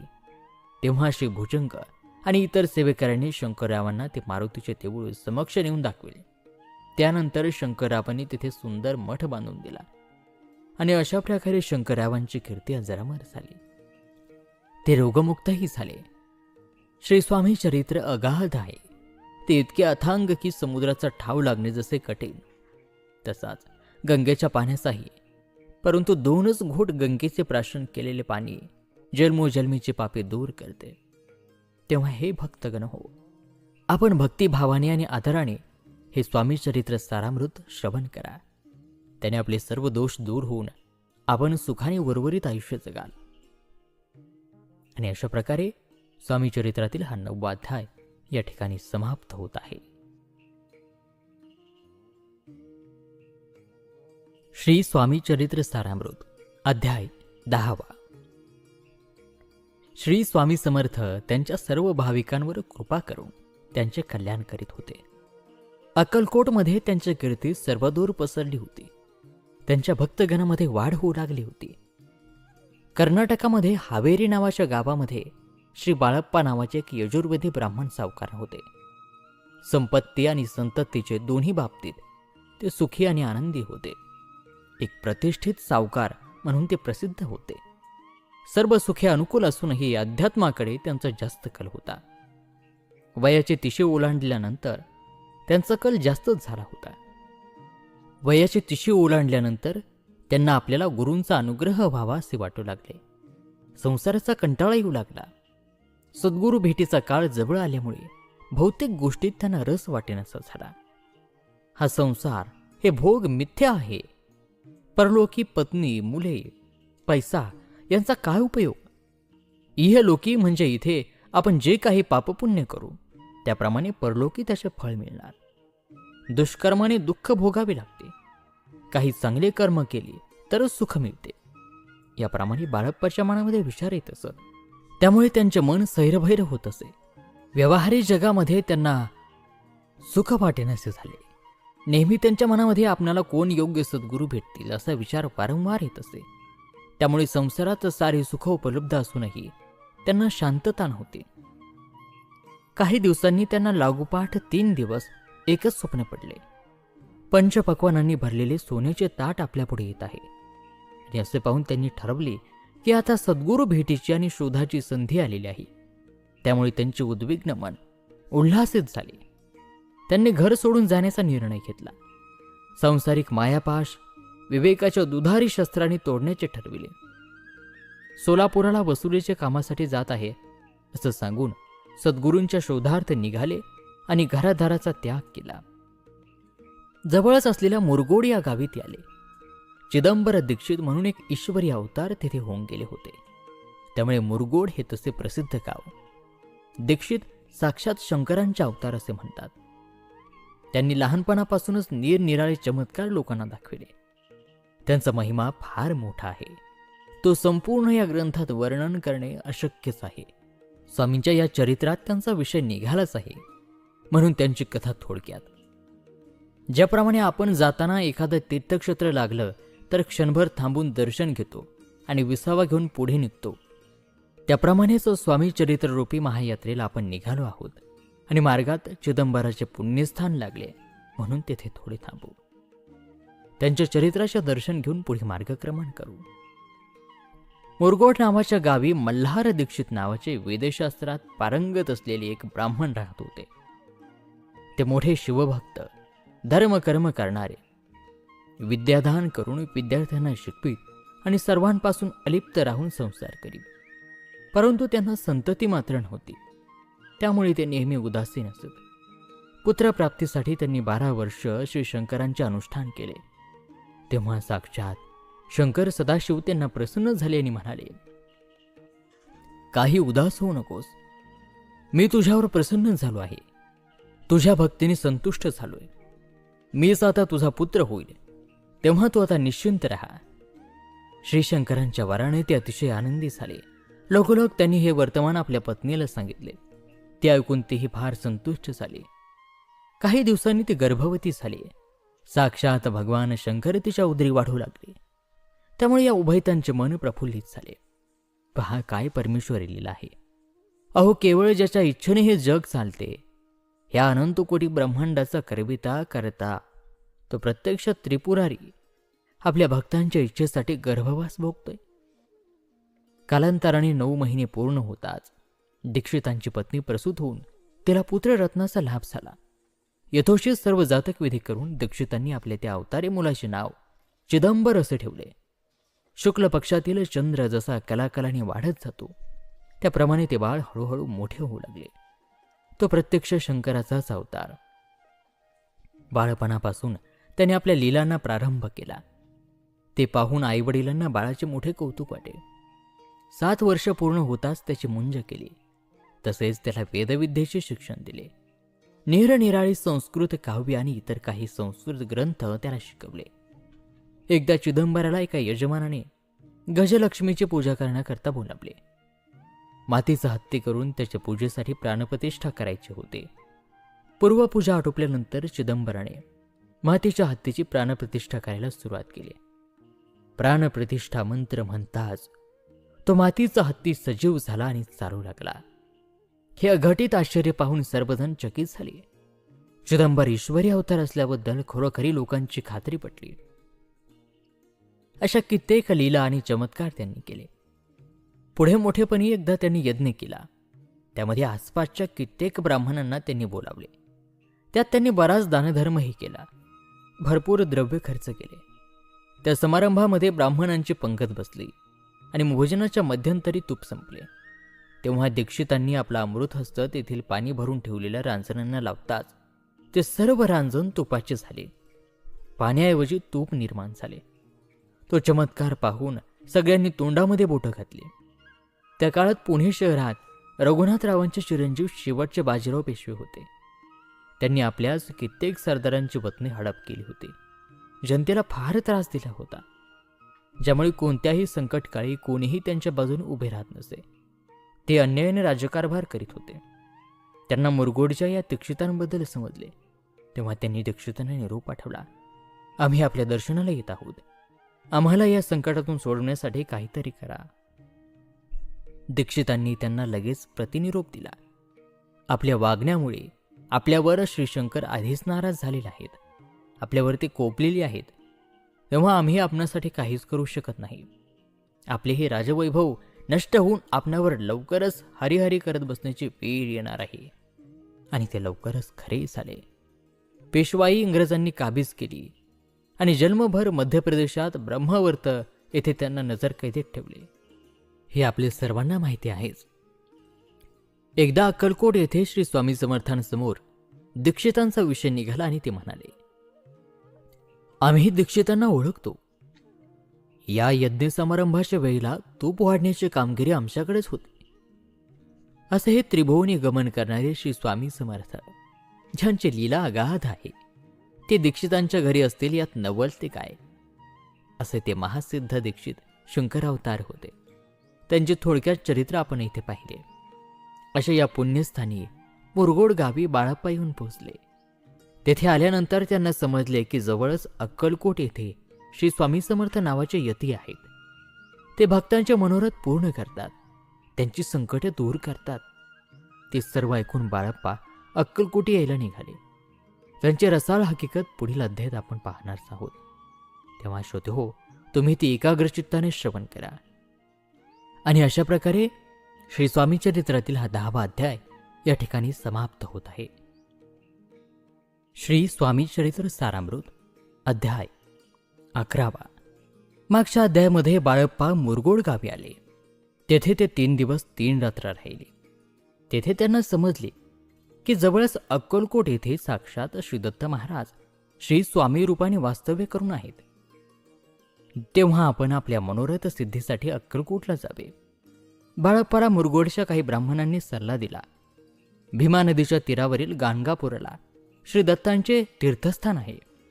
तेथे आधी आपण जा, अनुष्ठान करा. श्री दत्त महाराज स्वप्नात येऊन जो दृष्टांत देतील त्याप्रमाणे वागा. गाणगापूर अत्यंत पवित्र स्थान आहे. तेथे लोक पुत्रप्राप्तीसाठी, धनप्राप्तीसाठी आणि अन्य ज्या काही मनातील इच्छा असतील त्यासाठी येतात. त्यासाठी श्री नरसिंह सरस्वतींची आराधना करतात. कोणी देवळाला 11, 21 तर 101 अशा प्रदक्षिणा घालतात. तर कोणी गंगेत स्नान करून देवळापर्यंत नमस्कार घालतात. तर कोणी ब्राह्मण भोजन घालतात. ज्याप्रमाणे नवस बोलले असतील त्याप्रमाणे भक्तिभावाने तो पूर्णही करतात. अर्थात श्री दत्त महाराज भक्तांची भक्ती पाहून त्याप्रमाणेच त्यांना फळ देतात. तेथील सर्व सेवेकरी रोज दुपारी आणि सायंकाळी नियमित माधुकरी मागून आपला उदरनिर्वाह करतात. अशा या गाणगापुराला बाळप्पा येऊन पोहोचले. ते रम्य आणि पवित्र ठिकाण पाहून त्यांना फार आनंद झाला. त्यांनी मनोभावे श्री नरसिंह सरस्वतींच्या पादुकांचे दर्शन घेतले. दुसऱ्या दिवसापासून त्यांनी आपल्या अनुष्ठानाला आरंभ केला. रोज पहाटे उठावे, भीमा अमरजा संगमात जाऊन स्नान करावे, कलेश्वराचे दर्शन घेऊन जप ध्यान उरकून परत मठात येत. इतर सेवेकऱ्यांबरोबर माधुकरी मागून भोजन करीत. जेवण झाल्यावर पुन्हा ध्यान समयी संगमावर येत. स्नान करून ध्यान लावून जप करीत बसत. सूर्यास्ताच्या वेळी सायंकाळी संध्या स्नान करून संध्यावंदन आणि जप नामस्मरणादी कार्य आटोपून रात्र पडायच्या आत गावात परत येत असत. बाळप्पा 30 वर्षांचे म्हणजे गृहस्थाश्रमी होते. ज्यांना परान्न कधी माहितीच नव्हते ते आज येथे भिक्षा मागून जेवत होते. केवळ सद्गुरूंची प्राप्ती व्हावी हा एकच ध्यास असल्यामुळे ते कामधंदा, बायको, मुलं, घरदार या सर्वांचा त्याग करून थंडी, ऊन आणि वारा पाऊस आणि कदान्न यांची पर्वा न करता अत्या आनंदाने अनुष्ठान करीत दिवस घालवत. घरी रोज पंचपक्वाने खाणारा आपण इथे रोज माधवकरी मागतो. त्यामध्ये कधी कधी नुसत्या कोरड्या भाकऱ्या मिळत, कधी कधी त्याने पोटही भरत नसे. मग अर्धपोटीच झोपावे लागे. सकाळी थंडीचा, दुपारी उन्हाचा त्रास, ह्या सर्व गोष्टींचा त्रास सहन करून आणि मनातून केव्हाही उदास न होता किंवा उगाच आपण या फंदात पडलो असे कधी त्यांना न वाटता सद्गुरू प्राप्तीचा त्यांना ध्यास लागला होता. गाणगापुरामध्ये अय्याराम नावाचे एक सेवेकरी होते. त्यांना बाळप्पांच्या बद्दल समजले. बाळप्पांचे जेवणाचे होणारे हाल त्यांनी पाहिले आणि ते त्यांना म्हणाले, तुम्ही रोज माधुकरी मागून आलात की आमच्या घरी येऊन जेवत जा. जे काही तुम्हाला कमी पडेल ते निसंकोचपणे आमच्याकडून मागून घ्या. हे ऐकून बाळप्पांना जरा बरे वाटले. 2-3 दिवस त्याप्रमाणे घरी ते पोटभर जेवले. पण मनातून त्यांना नेहमीच संकोच वाटे. त्यामुळे त्यांच्या घरी जाणे त्यांनी सोडून दिले. नेहमीप्रमाणे माधुकरी मागून आले की संगमावर जात कोरड्या भाकरीची झोळी नदीच्या पाण्यात बुडवीत. त्यानंतर तेथीलच एखाद्या खडकावर बसून त्या पाण्याने ओल्या झालेल्या भाकरी ते खात. असा हा त्यांचा दिनक्रम कित्येक दिवस चालू होता. त्यामुळे योग्य आहाराअभावी त्यांचे शरीर कृश आणि अशक्त होत गेले. त्यामुळे त्यांच्या मनात विचार येत, आपण घरदार, बायका, मुलं, इतर सर्व सुख यांचा त्याग करून येथे सद्गुरू प्राप्तीकरिता आलो खरे, पण अद्याप त्यांची काही कृपा होण्याची चिन्हे दिसेनात. आपले नशीबच खोटे. इतका त्रास आपण सहन केला, उपास तापास केले, अनुष्ठान चालू आहे, पण स्वप्नात सुद्धा आपल्याला सद्गुरूंचे चरणांचे दर्शन झाले नाही. याप्रमाणे बाळप्पाच्या मनात नेहमी विचार येत असत. तरी सुद्धा ते कष्ट सोसून त्यांनी आपला नित्यनेम चालू ठेवला. याप्रमाणे 1 महिना झाल्यानंतर एक रात्री त्यांना स्वप्न पडले. स्वप्नामध्ये प्रत्यक्ष त्रयमूर्तीचे दर्शन त्यांना झाले. त्यामुळे बाळप्पाला मनोमन फार आनंद झाला. पुन्हा पुढे 15 दिवस गेल्यानंतर रात्री स्वप्नात त्यांना दृष्टांत झाला. एका ब्राह्मणाने त्यांना स्वप्नात येऊन सांगितले की अक्कलकोट येथे श्री दत्त महाराज श्री स्वामी समर्थ रूपाने राहत आहेत. तेथे तू जा, तुझे कार्य सिद्धीला जाईल. हे स्वप्न पाहून त्यांना फारच आनंद झाला आणि आपल्या दारुण कष्टाचे चीज झाल्यासारखे त्यांना वाटले. त्यांनी अक्कलकोटला जाण्याचा निश्चय केला. दुसऱ्या दिवशी सकाळी उठले तर अंथरुणाखाली त्यांना एक चिठ्ठी मिळाली. त्यामध्ये फक्त एकच ओळ लिहिली होती, घाई करू नकोस, उतावळेपणा करू नकोस. हे वाचून बाळप्पांनी मनात विचार केला, आपले अनुष्ठान अर्धवट झाल्यामुळेच श्री दत्त महाराजांची आपल्याला जायची आज्ञा नाही आणि पुन्हा अनुष्ठानाला आरंभ करून त्यांनी ते पूर्ण केले. त्यानंतर ते नेहमीप्रमाणे सकाळी संगमावर प्रातस्नान वगैरे करण्यासाठी गेले. स्नान उरकून कपडे घालण्यासाठी उचलले तर त्याखाली एक काळा विंचू निघाला. पण हा शुभशकुन आहे असे समजून त्यांनी विंचवाला न मारता त्याला जाऊ दिले. आपले नित्यकर्म आटोपून ते भिक्षेसाठी गावात गेले. विशेष म्हणजे त्या दिवशी त्यांना प्रत्येक घरातून कोरड्या भाकरी न मिळता निरनिराळी पक्वान्ने मिळाली. त्यांना वाटले आजचा दिवस फारच उत्तम आहे. आनंदाने यथेच्छ भोजन करून त्याच दिवशी ते अक्कलकोटला यायला निघाले. वाटेमध्ये त्यांना निरनिराळे शुभशकुन झाले. पाय वाटेने चालत चालत दुसऱ्या दिवशी ते अक्कलकोटला येऊन पोहोचले. नरसिंह सरस्वती तेथे स्वतः यतिरूपाने वास करीत आहेत. ती रम्य अक्कलकोट नगरी आनंद सागरामध्ये न्हावून निघत आहे.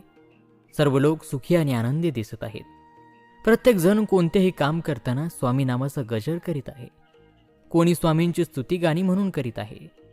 दूर दूरवरून ब्राह्मण, मारवाडी, वाणी, मुसलमान, शूद्र लोक स्त्रींच्याकडे काहीतरी काम अथवा गारणे घेऊन येत आहेत.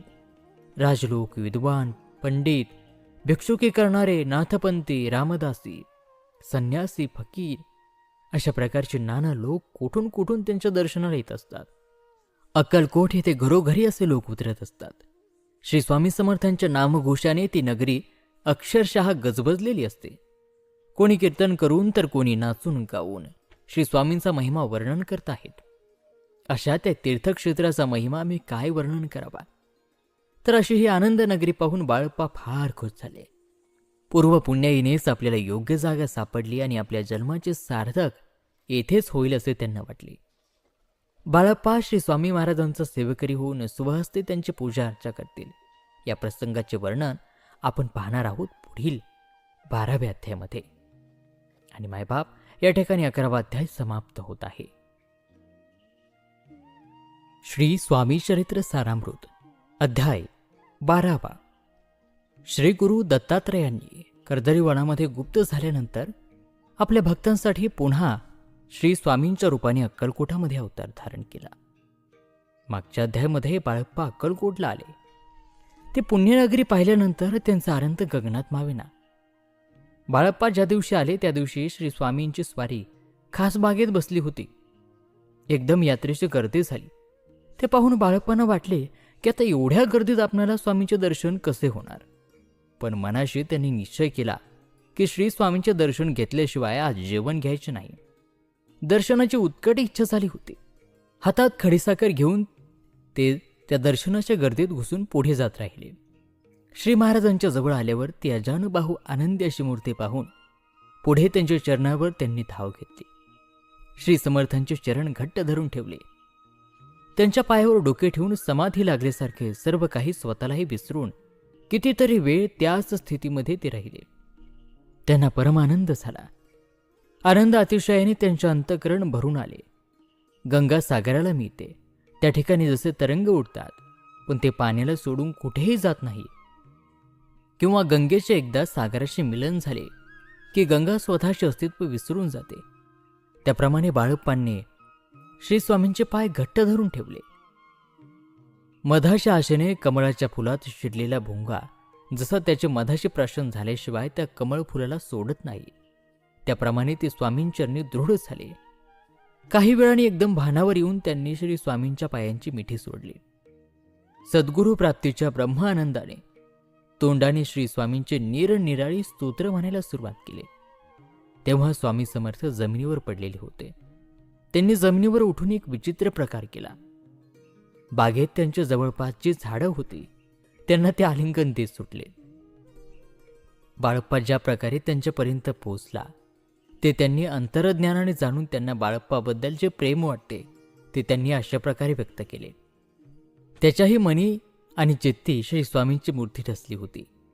ते जेथे उतरले होते त्या बिऱ्हाडी म्हणजे मुक्कामी ते आले. त्यांच्याबरोबर एक जहागीरदारी होते. ते बाळप्पांना म्हणाले, आज आपण स्वयंपाक करू आणि महाराजांना नैवेद्य अर्पण करू आणि मग नंतरच जेऊ. जहागीरदारीने त्वरेने स्वयंपाक केला. नैवेद्य अर्पण करण्यासाठी तत्परतेने ते बाळप्पांकडे गेले. बाळप्पांनी तो नैवेद्य घेतला आणि ते महाराजांकडे निघाले. वाटेत त्यांना असे समजले की श्री समर्थ यावेळी राजवाड्यात बसलेले असून राजाज्ञेशिवाय तेथे कोणालाही प्रवेश मिळणार नाही. ते ऐकून बाळप्पा फार नाराज झाले. आज काही आपल्या हातून महाराजांना नैवेद्य अर्पण होणार नाही आणि मग ते तसेच घरी आले. जहागीरदारांना त्यांनी सर्व सांगितले. त्यांनी मग तेथूनच श्री महाराजांना नैवेद्य अर्पण केला आणि जेवण केले. रोज पहाटे उठावे, नेहमीची षटकर्म उरकून श्री स्वामी महाराजांचे दर्शन घेत ते जपासाठी बसत. श्री शंकर त्यांचे उपास्य दैवत असल्याने त्यांचेही पूजन करून जपानुष्ठान करून मगच भिक्षेसाठी गावात जात. माधुकरी मागून जी भाजी भाकरी मिळेल त्याच्यावरच ते पोट भरत.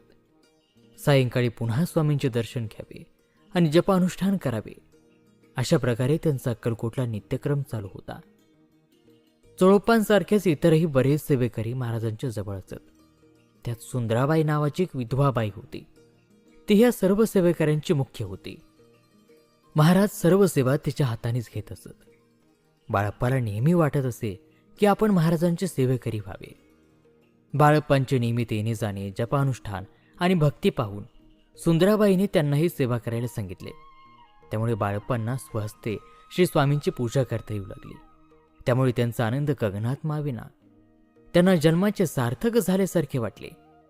कारण त्यांना सद्गुरू नुसते भेटलेच नाहीत तर त्यांच्या सेवेचाही प्रत्यक्ष लाभ झाला होता. बरेच सेवेकरी होते आणि सुंदराबाई मुख्य होती. मठाची आणि महाराजांची सर्व व्यवस्था ती पाहत असे. त्यामुळे तिला अहमपणा आला होता. महाराज माझ्याशिवाय कोणाचेही ऐकत नाहीत असा गर्व तिला झाला होता. त्यामुळे ती इतर सेवेकऱ्यांशी तुच्छपणे वागत असे. इतरांना ती तुच्छ लेखत असे.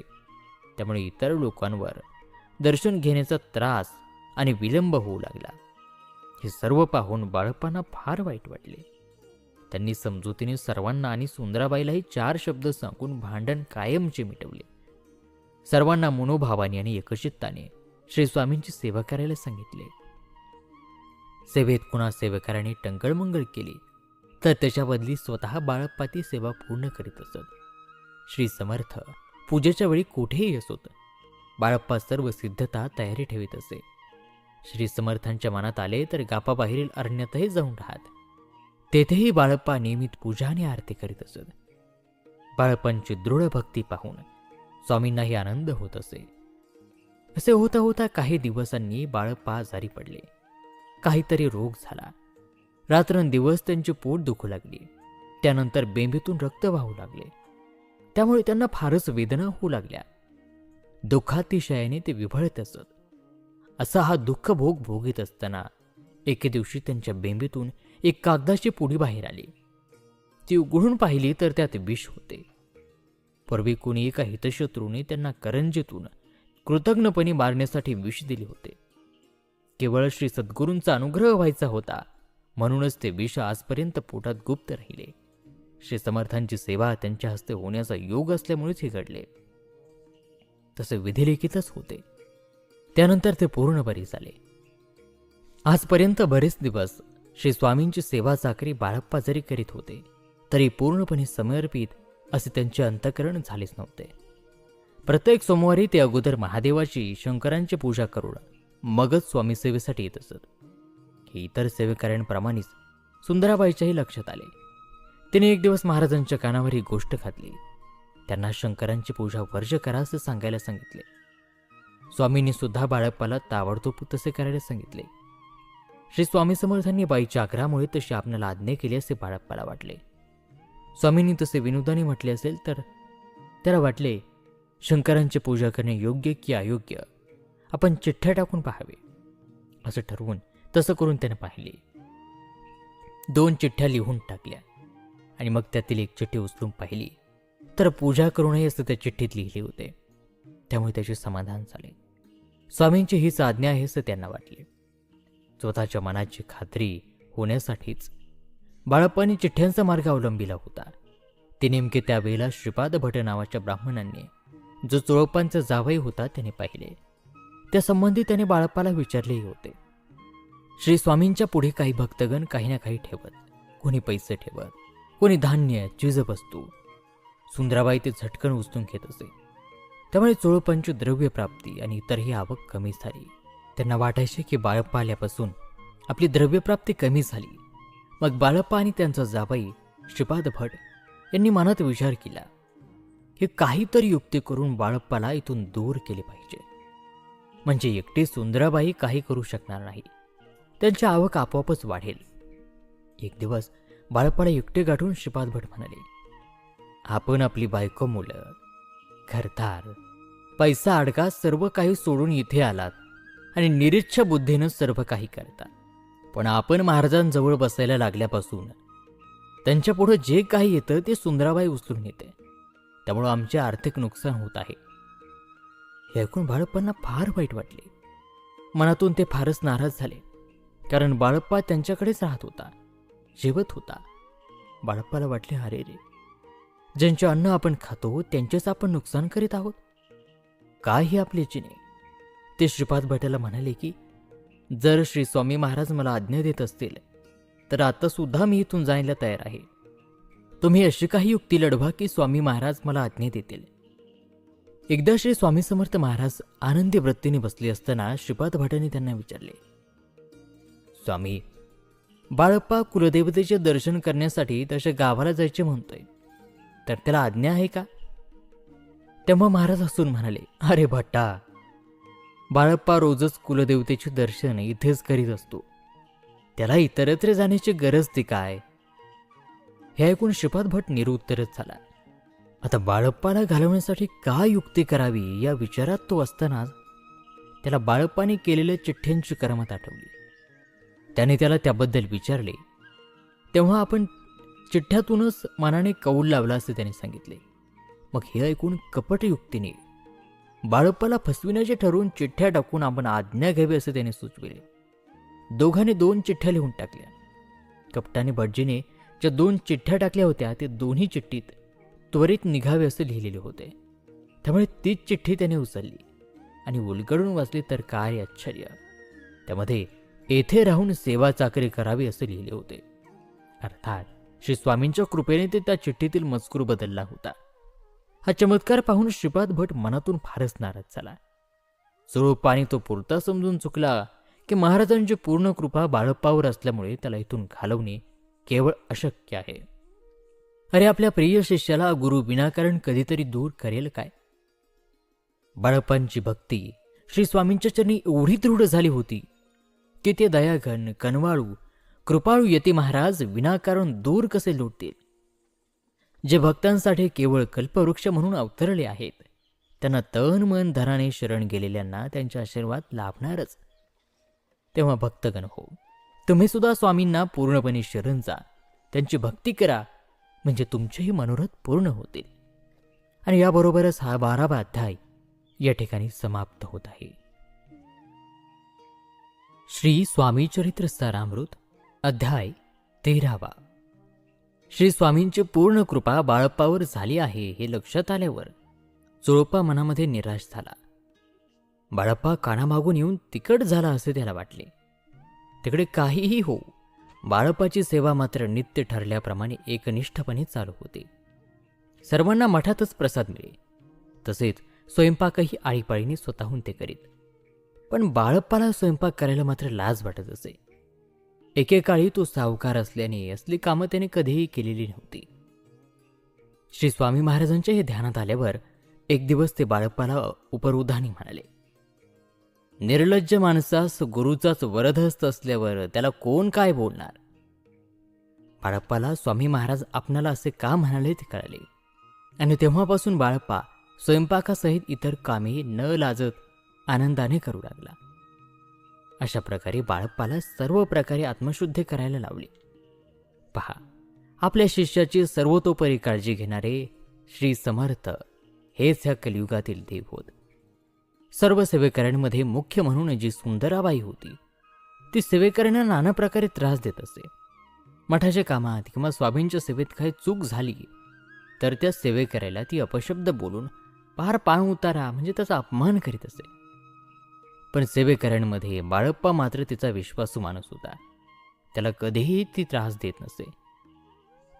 एकदा मध्यरात्री श्री स्वामींना लघवी लागली, तेव्हा त्यांनी बाळप्पाला उठविले. बाळप्पांनी समर्थांना हात धरून बाहेर नेले. आतापर्यंत श्री स्वामींची सेवा फक्त सुंदराबाईच करीत असे, त्यामुळे तिला बाळप्पाचा राग आला आणि मनातून बाळप्पावरती फारच रागावली आणि मनात म्हणाली, आपण या बाळप्पाला सेवेची संधी दिली तर याने हळूहळू समर्थांना आपलेसे करून टाकले. त्यामुळे हल्ली सर्व सेवा त्याच्याच हस्ते होत आहे आणि स्वामी महाराज आपल्याला टाळताहेत. बाळप्पांवर रागावून ती त्याला वाटेल ते बोलली, त्यांचा अपमान केला. त्या दिवसापासून रोज असे होऊ लागले. बाळप्पाचे काही चुकले की समर्थांना ते कागाळी करीत असे. पण खरी गोष्ट माहीत असल्यामुळे ते तिलाच रागावत असत. अक्कलकोटला श्री समर्थ प्रथम ज्याच्या घरी आले तो चोळप्पा हा खरोखरच स्वामी भक्त होता. तन मनाने त्याने 12 वर्ष म्हणजे एक तपपर्यंत स्वामींची एकनिष्ठेने सेवा केली. अलीकडे मात्र त्याच्या श्री समर्थांच्या पुढे येणाऱ्या दक्षिणेवरच फार लक्ष असे.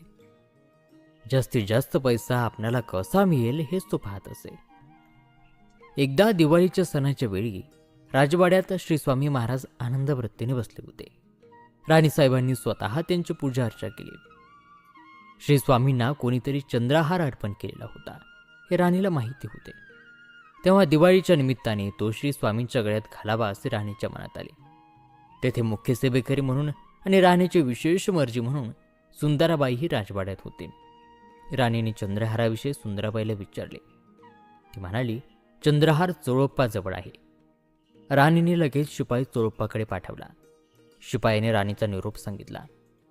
गुंगलाल नावाचा तो जमादार म्हणाला, दिवाळी आल्यामुळे राणीसाहेबांच्या मनात आहे की तो हार स्वामींच्या गळ्यात घालावा.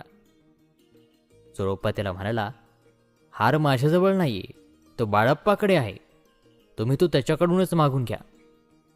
वास्तविक पाहता चोळप्पानेच बाळप्पाकडे तो हार जपून ठेवण्यासाठी दिला होता. चोळप्पाने असं सांगितल्यावर गंगूलाल जमादार बाळप्पाजवळ येऊन हार मागू लागला.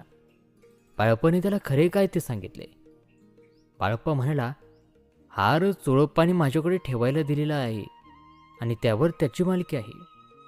हे ऐकून जमादार परत चोळप्पाकडे आला आणि हार मागू लागला. चोळप्पा म्हणाला, बाळप्पा देत असेल तर घे. चोळप्पाचे हे उत्तर ऐकून रागाने जमादार राणीसाहेबांकडे आला आणि त्याने चोळप्पा हार देत नाही असे सांगितले. सुंदराबाईची आणि राणीचे सख्य होते. तिनेही चोळप्पाविरुद्ध 4 गोष्टी राणीला सांगितल्या. सुंदराबाईचे चोळप्पाशी पटत नसे, त्यामुळे राणीसाहेब त्याच्यावर रागावल्यात. हे पाहून तिने त्याच्याविरुद्ध सांगून राणीसाहेबांना अजूनच भडकवून दिले. राणीसाहेब म्हणाल्या, श्री महाराजांच्या मठाचा कारभार जो चोळप्पाच्या हाती आहे तो त्याच्याकडून काढून घ्या आणि त्याला त्यापासून दूर करा. बरेच दिवसांपासून सुंदराबाईच्या मनात तसे होतेच. आता राणीचे सहकार्य मिळाले. तिचा आनंद तर गगनात मावेना. अति आनंदाने ती हर्षभरीत झाली. आजपर्यंत म्हणजे स्वामी महाराज अक्कलकोटला आल्यापासून त्यांचा मुक्काम चोळप्पांच्या घरी होता.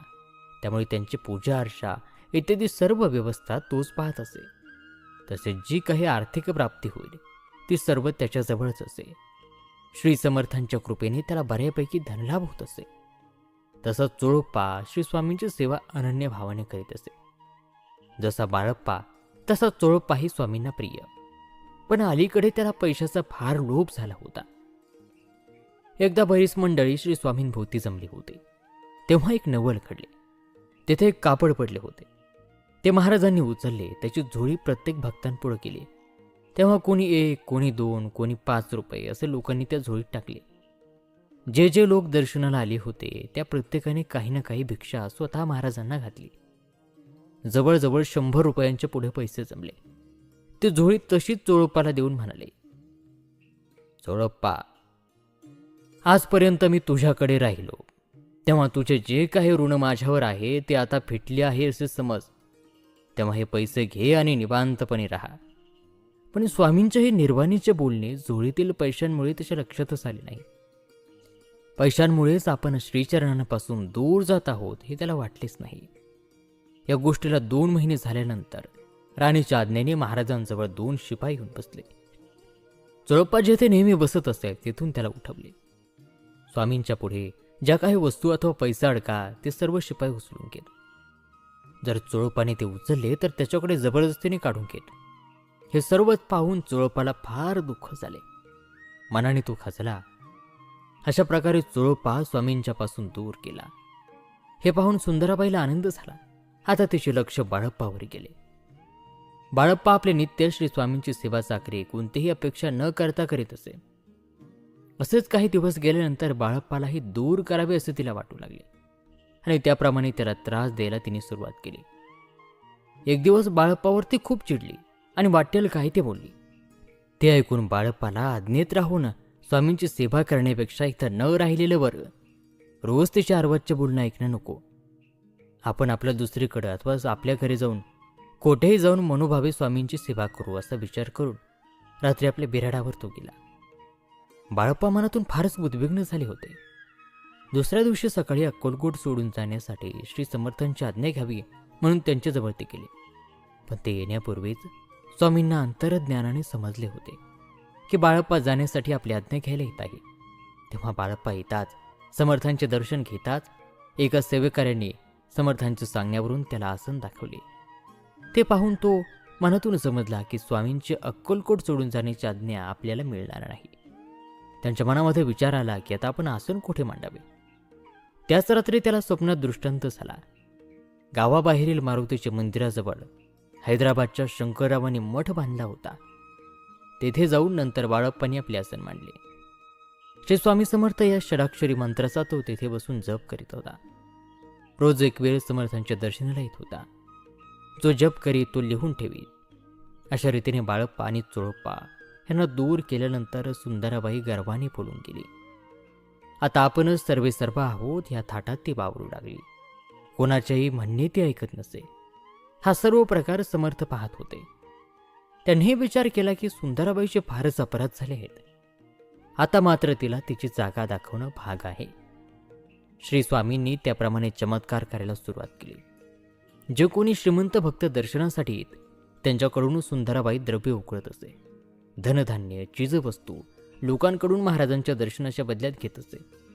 अशा प्रकारच्या लोकांच्या अनेक तक्रारी राजवाड्यात गेलेल्या होत्या. नगरातल्या काही लोकांनीही सुंदराबाईबद्दल सांगितले, पण राणीसाहेबांचे आणि सुंदराबाईचे सख्य असल्याने तिच्याबद्दल किंवा तिला जाब विचारण्याचे धाडस कोणीही करत नव्हते. त्या काळी अक्कलकोटला माधवराव बर्वे नावाचे कारभारी होते. शहराचा कारभार तेच पाहत असत. त्यांच्याही कानावर या सुंदराबाईच्या तक्रारी गेल्या होत्या, पण राणींच्या भीतीने त्यांनी तिकडे दुर्लक्ष केले होते. असेच एकदा कारभारी बर्वे श्री समर्थांच्या दर्शनाला आले असताना समर्थ त्यांना म्हणाले, तुम्ही या शहराचे कारभारी म्हणता आणि शहरात काय चालले आहे याची तुम्हाला कल्पनाही नाही. असा कसा कारभार करता तुम्ही? स्वामींच्या या बोलण्याने बर्वे काय आहे ते समजले आणि दर्शन करून परत गेल्यावर ताबडतोब फौजदाराला सुंदराबाईला अटक करायला सांगितले. आज्ञेप्रमाणे फौजदार सुंदराबाईला अटक करू लागला. तेव्हा सारा विवेक हरवलेली ती बाई फारच आदळापट करू लागली. ती श्री स्वामींना आधी विनंती करू लागली. स्वामींनी तिकडे लक्ष दिले नाही. मग ती स्वामींनाही वाईट साईड बोलू लागली. स्वतःचे ऊर बडवून शोक करू लागली. फौजदाराने सुंदराबाईला अटक करताना स्वामींकडे पाहिले, पण ते काहीच बोलले नाहीत. तेव्हा तो तिला अटक करून घेऊन गेला. अशा प्रकारे सुंदराबाईच्या कारकिर्दीचा शेवट झाला. पहा, दैव कसे विचित्र. श्री स्वामी एकेकाळी तिच्या आज्ञेत राहत असत, पण हा शेवट तिच्याच कुकर्माने झाला. स्वामी सेवेची पापविनाशी गंगा तिला लाभली होती, पण दुर्दैवाने तिला त्याचा फायदा घेता आला नाही. राजेसाहेबांनी स्वतः पंच नेमून स्वामींच्या सेवेची व्यवस्था केली. पंचांनी बाळप्पाला बोलावून स्वामींच्या पूजा आरती आणि इतर सेवेची व्यवस्था पाहायला सांगितले. त्यांना ते पगार देण्याविषयी म्हणाले, पण बाळप्पांनी त्यांना स्पष्ट सांगितले की मी पैशाचा लोभी नाही. मी स्वामींची सेवा अनन्य भावाने करीत जाईल. तुम्ही माझी काळजी करू नये. बाळप्पाचा जपाचा हिशोब एके दिवशी स्वामींनी अंतर्ज्ञानाने पाहून तो ठराविक पूर्ण झाल्यावर त्याचे उद्यापनही एका भक्ताला सांगून करवून घेतले. बाळप्पांनी एक तपपर्यंत स्वामींची चाकरी निष्काम कर्मयोगाप्रमाणे केली. त्यामुळे ते स्वामींचे लाडके शिष्य झाले. बाळप्पांनी ज्यासाठी बायको, मुलं, घरदार यांचा त्याग केला ते गोष्ट म्हणजे सद्गुरूची प्राप्ती अखेर त्यांना झाली. त्यांच्या जीवनाचे सार्थक झाले. श्री समर्थांचे जे जे भक्त झाले त्यात सर्वात श्रेष्ठ बाळप्पा होते. स्वामींचेही त्यांच्यावर तसेच प्रेम होते. असे हे बाळप्पांचे भक्तश्रेष्ठांचे चरित्र ह्या स्वामी चरित्रामध्ये थोडेसे वर्णन केले. सद्गुरू प्राप्तीची आसक्ती आणि त्यासाठी केलेला दृढ निश्चय, सोसलेले कष्ट हे एक समर्पित जीवनाचे निरीच्छ भक्ताचेच उदाहरण आहे. कोणत्याही प्रकारची दांभिकता त्यांनी केली नाही. सद्भावाने जे स्वामी समर्थांना शरण जातात त्यांच्यावर श्री समर्थ नक्कीच कृपादृष्टी करतात. पण दांभिकता स्वामी समर्थांना आवडत नाही. त्यामुळे स्वामी अशा लोकांकडे वळूनही पाहत नाहीत. आणि याबरोबर 13वा अध्याय या ठिकाणी समाप्त होत आहे. श्री स्वामी चरित्र सारामृत अध्याय 14वा. या अध्यायामध्ये समर्थांची भक्ती कशी करावी याविषयी माहिती आहे. स्वामींची भक्ती किंवा उपासना कशी करावी हे माझ्यासारख्या पामराला कसे माहीत असणार, पण तरीसुद्धा माझ्या अल्पबुद्धीला जे माहीत आहे ते मी सांगतो. प्रातःकाळी सूर्योदयापूर्वी उठून आधी नामस्मरण करावे. डोळ्यांसमोर आणि मनामध्ये श्री स्वामी समर्थांचे चरण आणून शुद्ध मनाने त्याला वंदन करावे. प्रातःकाळी सूर्योदयापूर्वी उठून आधी नामस्मरण करावे. डोळ्यांसमोर आणि मनामध्ये श्री स्वामी समर्थांचे चरण आणून शुद्ध मनाने त्यांना वंदन करावे. प्रातर्विधी, स्नानसंध्या इत्यादी आटोपून आसनावर बसावे. पुन्हा मनचक्षुसमोर स्वामींचे चरण आणून मूर्तीची विधिवत पूजा करावी. एकाग्रतेने शुद्धोदक घालावे. पंचामृत अर्पण करून पुन्हा शुद्धोदक घालून मूर्ती पुसून आसनावर ठेवावे. सुगंधी अष्टगंध लावून सुवासिक फुले वाहावी.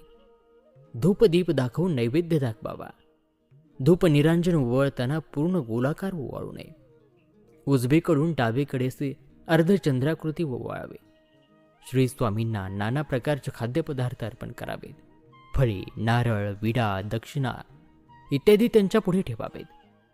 षोडशोपचारी पूजा करून धूप दीपारती अर्पण केल्यावर हात जोडून समोर उभे राहावे. सद्भावनेने नमस्कार करून तोंडाने प्रार्थना स्तोत्र म्हणावे अथवा श्री स्वामी समर्थ या मंत्राचा जप करावा. त्यानंतर अशी प्रार्थना करावी. हे अजानबाहू, सुहास्य वदना, काषाय वस्त्र परिधाना, आपली भव्य आणि मनोरम मूर्ती सुंदर दिसत आहे. जय जय पुराण पुरुषा, लोकपाला, सर्वेशा, अनंत ब्रह्मांड नायक, वेदवंद्या जगद्गुरु, हे सुखधाम निवासिया, करुणालायका, वेदनंदया जगद्गुरु, हे सुखधाम निरासिया, तू भक्तांना तारण्यास अवतरला आहेस.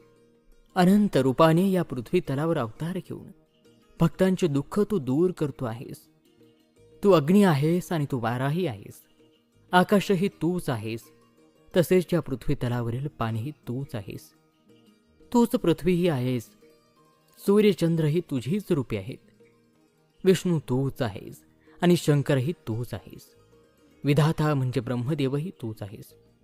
तसेच देवांचा राजा इंद्रही तूच आहेस. ज्या 8 दिशांचे पालन करते जे अष्टदिक्पाल, त्यांच्या रूपानेही तूच आहेस. दान करणारा आणि दान घेणारा किंवा दान देण्याची बुद्धी उत्पन्न करणारा, ह्या सर्व रूपाने हे स्वामी समर्था तूच वावरत आहेस. स्थावर आणि जंगम, स्थिर अस्थिर, चल अचल या सर्व गोष्टी तू व्यापून टाकल्या आहेस. तुझा आदी, मध्य आणि अंत कोठेही दिसत नाही. तू निर्गुण असून सुद्धा सगुण रूपाने वावरतोस.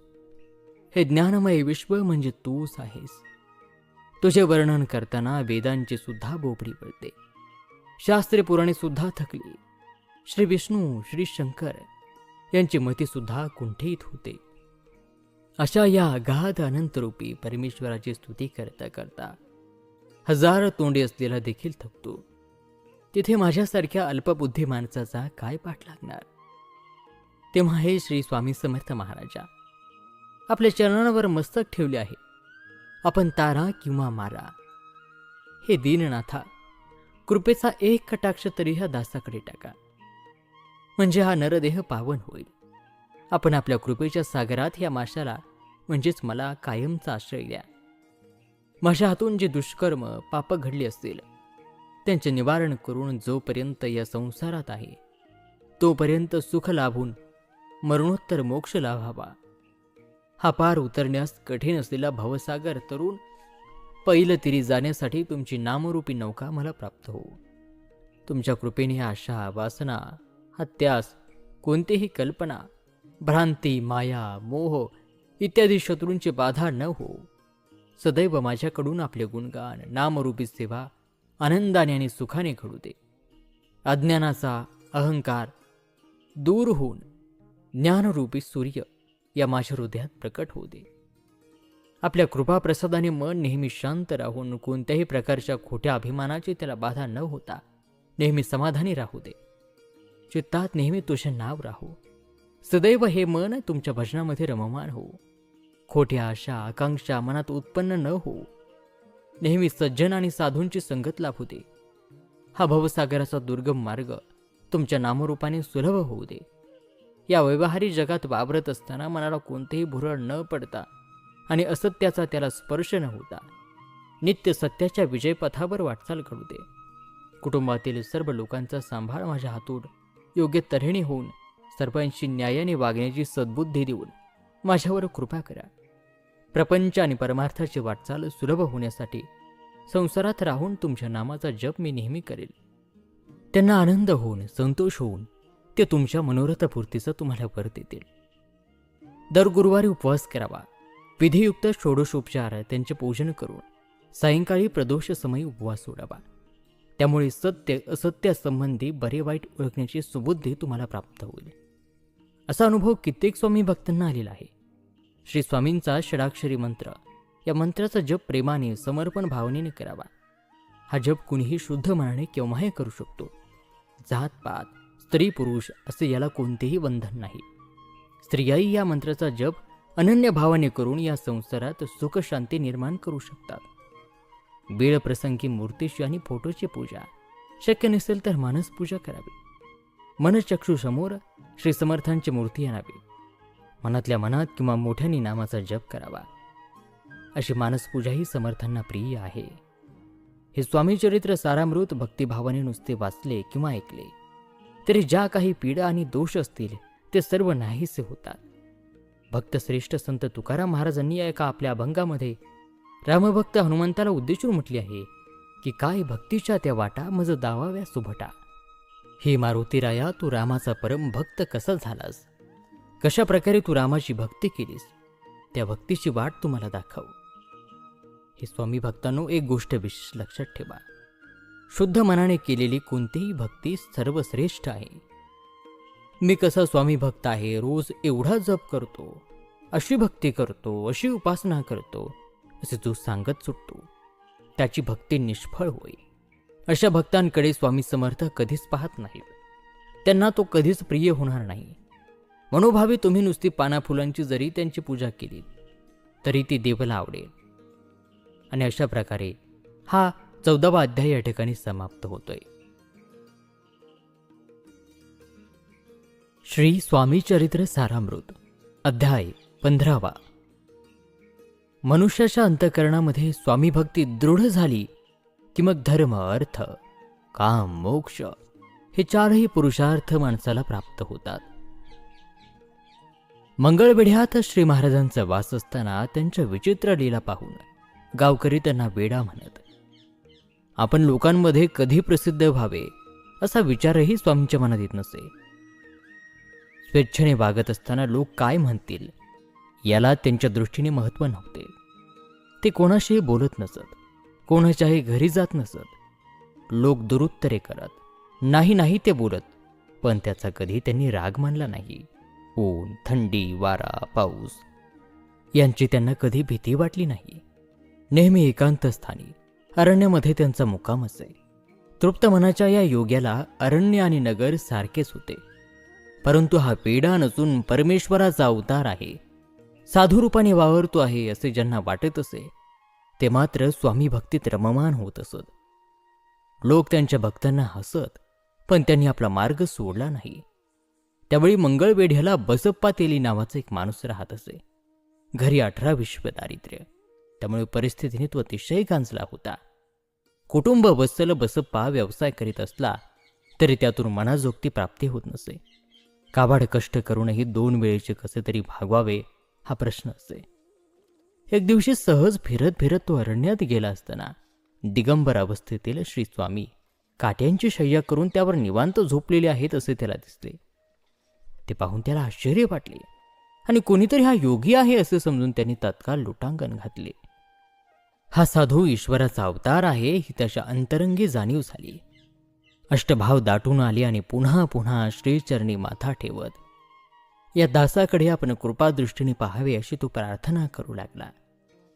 स्वामी चरणांचा स्पर्श होताच त्याला ज्ञानप्राप्त झाले आणि दोन्ही हात जोडून मुखाने श्रीचे स्तुतिगान तो करू लागला. त्याची ती प्रेमळ भक्ती पाहून श्री स्वामींना अपार आनंद झाला आणि त्याच क्षणी महाराजांनी त्यांचा वरदहस्त बसप्पाच्या डोक्यावर ठेवला. त्यावेळेपासून बसप्पाचे मन श्रीचरणीस लागले. अहोरात्र अत्यंत आनंदाने स्वामी सेवेत तो मग्न असे. श्री महाराज जातील तेथे हाही त्यांचे समर्पित जात असे. त्याची ही कृती पाहून लोक निंदा करीत. हा संसार सोडून वेड्याच्या नादी लागून स्वतःही वेडा झाला आहे, घरदार विसरला आहे असे ते म्हणत. बसप्पाच्या पत्नीच्या कानावर या गोष्टी जेव्हा जात होत्या तेव्हा आधीच आम्ही दारिद्र्य, त्यात मोलमजुरी करून जगत आहोत. जर घरातील कर्ता माणूसच असा वेड्यासारखा करू लागला तर आम्ही काय करावे बरं? आमचे घर तर बुडाले हो बुडाले असं म्हणत आक्रोश ती करत असे. बसप्पा घरी आल्यावर त्याला उद्धटपणे बोचऱ्या शब्दांनी जाब विचारत असे. पण बसप्पाचे चित्त स्वामीचरणी आसक्त असल्यामुळे त्याला जनमानसाची चाड उरली नाही आणि संसाराची भीती सुद्धा उरली नाही. अशा प्रकारे काही दिवस गेल्यावर काय घटना घडली ते श्रोतेजन हो आपण सावधपणे श्रवण करा. एके दिवशी अरण्यामध्ये बसप्पा स्वामी सेवेत मग्न असता रात्र कधी झाली ते त्याला कळालेच नाही. घोर अंधार दाटून आला. चित्तच मुळे श्रीचरणी एकरूप झाल्यामुळे भीतीचा लवलेशही त्याच्या मनी नव्हता. रात्रीच्या 2 प्रहर उलटल्यावर स्वामी उठून चालू लागले. तेव्हा बसप्पाही त्यांच्या मागे निघाला. चालता चालता स्वामींनी अधिकच घोर अरण्यात प्रवेश केला. क्रूर श्वापदांचे ओरडणे कानू पडू लागले. घनदाट वृक्ष, त्यात अंधार, समोरचा मार्गच दिसत नव्हता. पायात काटे खुपत होते. परंतु वृत्तीच स्वामीचरणी जडली असल्यामुळे बसप्पाला देहभान नव्हते. त्याचवेळी समर्थांनी एक लीला केली आणि त्याचवेळी असंख्य सर्प त्या ठिकाणी प्रकट झाले. सभोवताली असलेला भूभाग त्यांनी व्यापून टाकला. पायांचा सर्पांना स्पर्श झाल्यावर मात्र बसप्पा भानावर येऊ लागला. तेव्हा सर्पांच्या समूहाचे समूह त्याला दिसून आले. झाडावर सर्प, फांद्यांवर सर्प, मागे सर्प, पुढे सर्प, सगळा परिसर सर्पमय दिसू लागला. ते दृश्य पाहून बसप्पाचा भीतीने थरकाप उडाला. तेव्हा मधुर शब्दात त्याला धीर देत श्री समर्थ म्हणाले, घाबरू नकोस. जितके पाहिजे तितके सर्प निसंक मनाने उचलून घे. आज तुझा भाग्योदय झाला आहे. श्री स्वामी समर्थांचे शब्द कानी पडताच बसप्पाने भीती झटकून त्वरेने आपल्या अंगावरचे वस्त्र एका सर्पावर टाकून नीट उचलून काखेत घेतला. त्याच क्षणी सर्व सर्प गुप्त झाले. त्यानंतर दोघेही गावात आले. समर्थांसहित बसप्पा एका देवळात विश्रांतीला बसला असताना अतिशय उत्कंठतेने त्याने आपले वस्त्र सोडून पाहिले आणि त्याला त्या ठिकाणी साप नसून सोन्याची लगड असल्याचे दिसून आले. ते नवल पाहून बसप्पाला कमालीचे आश्चर्य वाटले आणि त्याच क्षणी श्री स्वामी समर्थांच्या चरणी माथा ठेवीत कृतज्ञतेने दोन्ही डोळ्यांमध्ये दाटून आलेल्या प्रेमाश्रूंनी बसप्पाने स्वामी चरणांवर अभिषेक घातला. त्याचा तो भाव पाहून स्वामी अर्थात यतिवरी महाराज म्हणाले, बसप्पा, आता घरी जाऊन सुखाने संसार कर. बायका मुलांचे संगोपन कर. सुखी रहा. श्रींचा निरोप घेऊन बसप्पा आनंदाने घरी गेला. घडलेला सर्व वृत्तांत त्याने पत्नीच्या कानावर घातला. तीही सुखावली. समर्थ कृपा झाली असता दुःख दारिद्र्य उरणारच नाही आणि बसप्पाची गोष्ट याची साक्ष आहे. समर्थांचा हा निस्सीम भक्त संसार सुखोपभोगीत असता अहोरात्र अत्यंत आनंदाने श्री स्वामी समर्थांचा अखंड जप करीत असे. आणि त्याचबरोबर स्वामी लीलेचा हा 15वा अध्याय या ठिकाणी समाप्त होत आहे. श्री स्वामी चरित्र सारामृत अध्याय 16. स्वामी भक्त हो, स्वामी सुदाचे चरित्र जर श्रवण केलं तर महादोषांचंही निरसन होते, अशी रसाळ कथा या अध्यायामध्ये आपण पाहणार आहोत. भक्तजनांच्या रक्षणासाठी श्री गुरुदेव दत्तात्रेयांनी यतिरूपात भूमीवर प्रगट होऊन अक्कलकोटी वास्तव्य केले. तेच श्री स्वामी समर्थ होत. प्रसिद्ध अशा मुंबई शहरात हरिभाऊ म्हणून जातीने मराठे म्युनिसिपालिटीमध्ये नोकरी करून कुटुंबाचा उदरनिर्वाह आनंदाने करीत होते. हरिभाऊ कोकणातील राजापूर तालुक्यातील इटिया गावचे होते. गावचे खोत असल्यामुळे पूर्वीपासूनच त्यांच्याकडे संपन्नता होती. त्यांची आई आणि भावंड त्याच गावी राहत होती. मुंबईमध्ये विनायक पंडित नावाचे एक ब्राह्मण गृहस्थ त्यांचे मित्र होते. त्यांना व्यापारामध्ये तोटा येऊन थोडे कर्ज झाले होते. त्यामुळे ते चिंतित होते. त्याचवेळी अक्कलकोट स्वामींची कीर्ती पंडितांच्या कानावर गेली असल्यामुळे स्वामीचरणी दृढ भाव धरून येत्या 8 दिवसामध्ये जर मी कर्जमुक्त झालो तर तुमच्या दर्शनासाठी तातडीने अक्कलकोटला येईल, असं मनोमन त्यांनी नवस केला. हरिभाऊ आणि त्यांचे दुसरे एक मित्र गजानन श्रीधर क्षत्री यांनीही अफूचा व्यापार केला होता. परंतु त्यातही नुकसान होऊन दिवाळे निघणारे आणि या प्रसंगाने नोकरीही जाईल या काळजीने त्यांनी पंडिताच्या मार्फत तोडगा काढायचे ठरवले. त्यानुसार भल्या सकाळीच पंडितांना बोलावून सर्व हकीकत त्यांना कथन करून, अफूच्या व्यवसायात जर नुकसान झाले तर ते भरून देण्यासाठी आमच्याकडे पैसा नाही.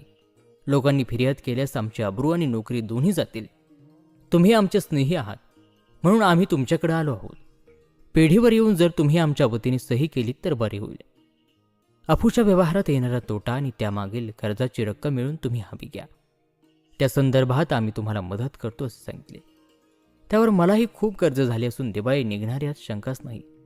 परंतु तुम्ही जर कर्जमुक्त होणार असाल तर तुमचा मालक होऊन मी पेढीवर तसे लिहून देतो, असे पंडितांनी आश्वासन देताच दोघांनाही ते मानवले आणि ते ठरल्याप्रमाणे पेढीवर जाऊन तसे लिहूनही दिले. आणि याच कालावधीत एक नवल घडले. रातोरात अफूचा भाव वाढला, व्यापारात नफा झाला आणि ही रक्कम नवीन मालक म्हणून पंडितांच्या नावे आली. हे वृत्त पंडितांच्या कानी घालवण्यासाठी मारवाडी धावत आला. ती बातमी ऐकताच जेथे अपरिमित हानी होणार होती तेथे कल्पनाही करविणार नाही इतका नफा झाल्याचे पाहून पंडितांना अत्यानंद झाला आणि लोकोलोक हरिभाऊंची भेट घेऊन सर्व वृत्तांत कथन करून अक्कलकोट निवासी श्री स्वामींच्या कृपेनेच आम्ही आज कर्जमुक्त झालो आणि तो नवस केल्याप्रमाणे आम्ही त्यांच्या दर्शनाला जात आहोत असं सांगून त्या संदर्भातील हकीकतही निवेदन केली. ते ऐकून हरिभाऊ आणि गजानन या दोघांना आश्चर्य वाटले आणि ज्यांनी पूर्ण कृपेने आपल्या सर्वांचे रक्षण केले, मनोरथ पूर्ण केले, कर्जातून मुक्त केले, त्या सद्गुरू समर्थांचे दर्शन घेण्यास आम्ही तुमच्या समवेत अक्कलकोटला येतो. त्यांच्या पावन दर्शनाने आमच्याही जन्माचे सार्थक होईल असे त्यांनी सांगितले. ठरल्याप्रमाणे हरिभाऊ, गजानन आणि पंडित या त्रिवर्गाने अक्कलकोटला प्रस्थान करून समर्थांचे अत्यंत आदराने भक्तिपूर्वक पूजन केले. त्यावेळी श्रींच्या दर्शनात हरिभाऊंची वृत्ती तल्लीन होऊन गेली. एकटक नजरेने ते समर्थांचे अवलोकन करू लागले. तेव्हा समर्थांनी तिघांना राम, मारुती आणि शंकर या नावाने हाक मारली. त्यापैकी पंडितांना त्यांनी राम या नावाने हाक मारून बाकी दोघांपैकी अनुक्रमे हरिभाऊ मारुती आणि गजाननाला शंकर म्हणाले. त्यानंतर त्या तिघांपैकी प्रत्येकाला जवळ बोलावून मंत्रोपदेश म्हणून वेगवेगळे श्लोक सांगितले.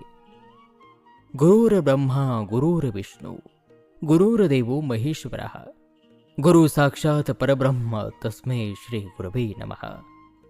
हा मंत्र त्यांनी जेव्हा हरिभाऊला दिला तेव्हा त्यांच्या आनंदाला पारावार उरला नाही. आकाशात पतित तोयम यथा गच्छति सागरम सर्वदेव नमस्कारः केशवम प्रतिगच्छति असा मंत्र गजाननाला दिला तेव्हा त्याचेही अंतःकरण आनंदाने भरून गेले.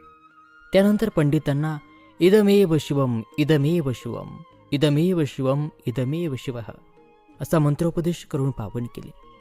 त्यावेळी तिघांनीही मुंबईवरून येताना आणलेल्या 300 रुपयांचे काय करावे असे विचारताच समर्थांनी या पैशातून पादुका घेऊन याचे सांगितले. त्यानंतर पुढील काही दिवस तिघांनीही स्वामींच्या सानिध्यात आनंदाने घालवले.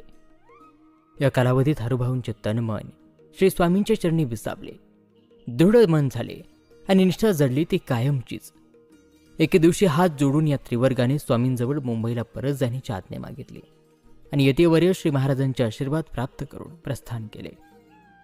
मुंबईला परतून बरेच दिवस झाले तरी हरिभाऊंच्या मनाला स्वस्थता नव्हती. एकच एक ध्यास लागून राहिला होता आणि त्या ध्यासाचे लक्ष होते ते फक्त स्वामी चरण. क्षणभरही चैन पडिना, संसार सुखात मन रमेना, नोकरीचा कंटाळा आला, व्यवहारातील वर्तनातही स्वस्थता राहिली नाही. हरिभाऊ, गजानन आणि पंडित या तिघांनीही अल्पावधीतच चांदीच्या सुरेख पादुका तयार करून त्या स्वामीचरणी अर्पण करण्यासाठी तिघेही अक्कलकोटला निघाले. भक्तजनांचे साजिरे सुखधामच अशा त्या सोज्वळ गुरुमूर्तीचे डोळे भरून दर्शन घेत अत्यंत भक्तिभावाने तिघांनीही श्रीचरणांवर डोके ठेवून नमस्कार केला आणि समवेत आणलेल्या पादुका श्रींना अर्पण केल्या. तेव्हा भक्तवत्सल श्री स्वामींनी अत्यंत आदराने त्यांचा स्वीकार करून त्याचवेळी पायात घातल्या. सेवेकरांनी सगळे प्रयत्न केले पण समर्थांनी त्या कोणालाही दिल्या नाहीत. एके दिवशी हरिभाऊंनी समर्थांचे दर्शन घेऊन चरणांवर डोके ठेवले. तेव्हा अत्यंत प्रेमाने उठून श्रींनी त्यांना आपल्या मांडीवर बसविले आणि अत्यंत प्रेमाने आपला वरदहस्त त्यांच्या मस्तकावर ठेवित. निश्चितपणे आज तू माझा सुख झाला आहेस. आता भगवे वस्त्र परिधान कर, संसार सोडून दे असे म्हणून हरिभाऊला कफनी आणि झोळी दिली. स्वामी आज्ञेने स्वामींनी दिलेल्या वस्तूंचा स्वीकार करून त्यांनी ताबडतोब त्या परिधान केल्या. त्यानंतर गेले 14 दिवस पायात घातलेल्या त्या आत्मलिंग पादुका हरिभाऊंच्या हातात सोपवीत, सागर तीरावर किल्ला बांधून राहा, कसलीही लाज न बाळगता माझा यशध्वज उभारण्याशिवाय दुसरे काम करू नकोस, लोकांना भजने लाव, आपला संसार बुडवून टाक. हे करताना तुझ्या चित्तात अणू इतकाही लोभ किंवा मोह नसावा. हरिभाऊंचा आनंद त्रिभुवनातही मावेना. हर्षभरीत मुखाने श्री स्वामी समर्थ नामाचा उच्चार करीत ते नाचू लागले आणि त्याच आनंद अवस्थेत ते बिऱ्हाडी परतले. स्वामी भक्त या नात्याने अक्कलकोटाला गेलेले हरिभाऊ समर्थांच्या अनुग्रहाने कृतकृत्य होऊन स्वामींची आज्ञा झाल्यावर मुंबईला परतले. ते विरक्त साधू विषावर स्वामी सूद हे ब्रेद आणि सिद्धस्पर्शाने पूजनीय झालेला परमपावन आत्मलिंग पादुका समावेत घेऊनच सद्गुरूंनी पूर्ण कृपावंत होऊन मस्तकी प्रेमाने थोपटले तेव्हा समग्र ज्ञान प्राप्त झाले होते. धन्य धन्य ते स्वामी सूत आणि धन्य धन्य दयाळू श्री स्वामी समर्थ. सद्गुरूंचा उपदेश प्राप्त होताच हरिभाऊंची आध्यात्मिक प्रगती झाली. चिंता निघून गेली. श्री स्वामी समर्थांसारख्या साक्षात्कारी संत सद्गुरूंनी शिष्याच्या मस्तकावर आपला वरदहस्त ठेवता क्षणीच त्याला दिव्य ज्ञान प्राप्त होऊन प्रपंच व्याधीतून तो मुक्त होतो. म्हणूनच एक संत सद्गुरूंना शरण जाऊन आपण त्यांचे दृढ चरण धरावेत. समर्थांचा अनुग्रह प्राप्त झाल्यावर त्यांच्याच आज्ञेनुसार मुंबईला परतल्यावर हरिभाऊंनी सर्वप्रथम ब्राह्मण बोलावून संकल्प करून घरावर तुळशीपत्र ठेवले, घर लुटवले, सर्व वस्तू वाटून टाकल्या. पतीची अशी लोकाचाराला सोडून चाललेली वागणूक आणि जे जे अपार कष्टाने कमावले होते, जोडले होते, ते इतर जणांची भरती होताना पाहून त्यांची पत्नी ताराबाई ऊर बडवत आकांत करू लागली. परोपरीने हात जोडून तुम्ही अविचाराने आपला संसार लुटवीत आहात, हे योग्य आहे का? अशाने दारुण दुःख आणि हाल अपेष्टेशिवाय काहीच पदरी पडणार नाही. आजपर्यंत अब्रुदाराचे जिने जगत आलो असतात आणि हे अवलक्षण तुम्हाला कोठून आठवले? अशाने लोकांमध्ये आपले हास्य होईल, लोक धिक्कारतील ते वेगळेच. उपवास घडू लागले म्हणजे 2 घास तरी कोणी देतील का? अल्पवयातच ही दुर्बुद्धी तुम्हाला कोठून सुचली? संसार सुखाकडे पाठ फिरून दुःख डोहात उडी घेणे म्हणजे आत्मघात. संसार सुख भोगावीत आणि वृद्धापकाळात मोक्ष साधनेसाठी वनात जाऊन तप करावे, हे सरळ मार्ग धर्मानेच सांगितला. आणि आपण हे काय आरंभले आहे? तुमच्या वडिलांचे कर्तृत्व जरा लक्षात आणा. अशा कृत्याने त्यांची कीर्ती का धुळीला मिळवता? तुम्ही संसार सोडून वनात निघून जाल, मग माझे भरण पोषण कोण करेल? देवा ब्राह्मणांसमक्ष अग्नीला साक्षी ठेवून माझे पाणी ग्रहण करताना तुम्ही मला जे वचन दिले त्याचे स्मरण करा. तुम्ही मलाही तुमच्या बरोबरीने घरदार सोडून दारुदार भिक्षा मागायला चल म्हणाल, पण मला संसार सुखात रमणे आवडते, ते सोडून विरक्त होणे मला कदापि जमणार नाही. आणि आता जरी तुम्ही सर्व संसार लुटवीत असाल तरी तुम्ही हे महापुण्यच करत आहात असं कोणीतरी म्हणेल का? कुटुंबाला उपवासाने मारावे, सर्वस्व ओवाळून टाकावे, या अशा वागण्याने पुण्यकर्म न करता पापाचे धनी व्हाल. हे प्राणप्रिया, अजून वेळ गेलेला नाही. शांतचित्त होऊन तुमच्या मनातील हा विचार त्वरित सोडून द्या. पत्नी ताराबाईने अनेक परीने हरिभाऊंना समजावण्याचा प्रयत्न केला, पण व्यर्थ. पत्नीचे बोल शांतपणे ऐकून स्वामीसुतांनी उलट अनेक प्रकारे समजूत घालून तिचे समाधान करण्याचा प्रयत्न केला. पण षडविचारांनीच पत्नीच्या मनाचा ताबा घेतला असल्याचे संसाराचे फोलपण तिच्या पचनी पडेना. आशा, आकांक्षा, भ्रांती, वासना, कल्पना आदी डाकेनींनी तिला आपल्या अधीन केले होते आणि त्यामुळेच अणुमात्र हे सद्विचार तिच्या मनात येणे त्याप्रसंगी शक्य नव्हते. म्हणूनच पुन्हा पुन्हा हट्टाने पत्नी ताराबाईचे स्वामीसुतांना बोधामृत पाजणे चालूच होते. षड्विकार त्यागून श्री स्वामींच्या चरणी रममान झालेल्या स्वामीसुतांनी दृढ निश्चयाने संसाराचा त्याग केला. समस्त घर लुटविले. इतकेच नव्हे तर पत्नीच्या अंगावरील सगळे दागिने वाटून टाकले आणि तिला शुभ्र वस्त्र नेसायला दिले. त्यानंतर समर्थांनी स्वहस्ते दिलेल्या आत्मलिंग पादुकांची स्वामीसुतांनी मठात स्थापना केली. या मठात गुरुकृपेने विरक्त झालेले हरिभाऊ गोसावी होऊन राहू लागले.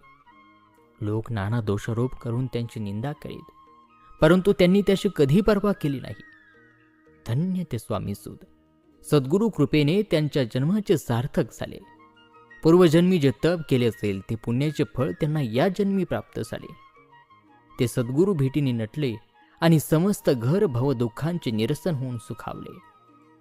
स्वामी हो, हरिभाऊंवर कृपा करून तुम्ही त्यांना स्वतःचा सूत केलेत. तशीच तुमच्या परम करुणेची सावली या विष्णू शंकरावर सुदोदित राहू. श्री स्वामी चरित्र सारामृत ग्रंथ म्हणजे स्वामी लीलांची विलक्षण प्रकरण आहे.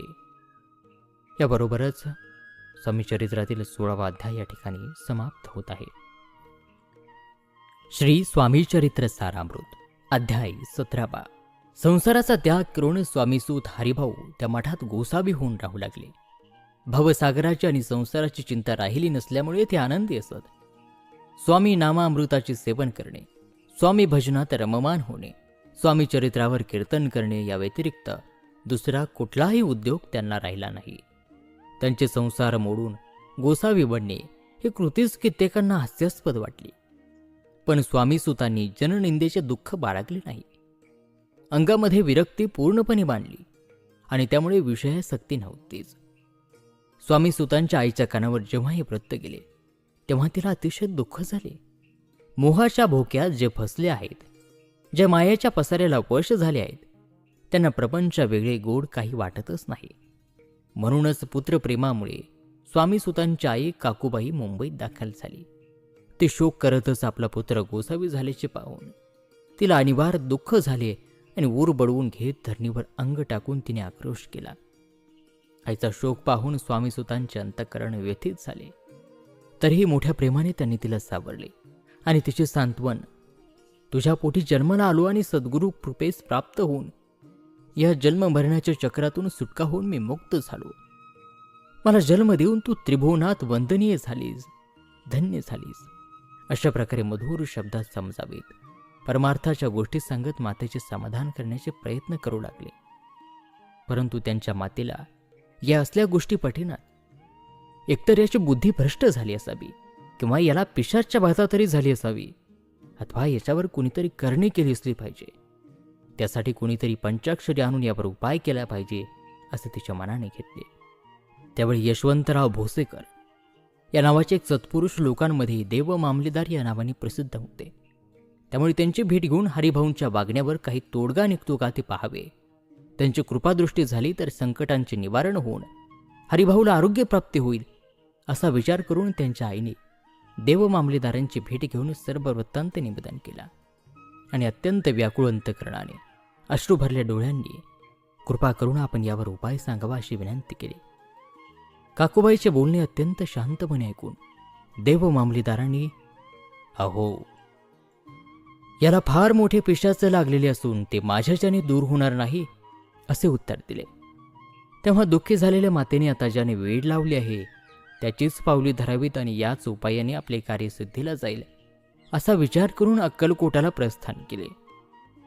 इकडे मुंबईमध्ये स्वामीसुतांच्या उपदेशाने कित्येक हिंदू आणि पारसी जमातीचे लोक स्वामी भक्त झाले.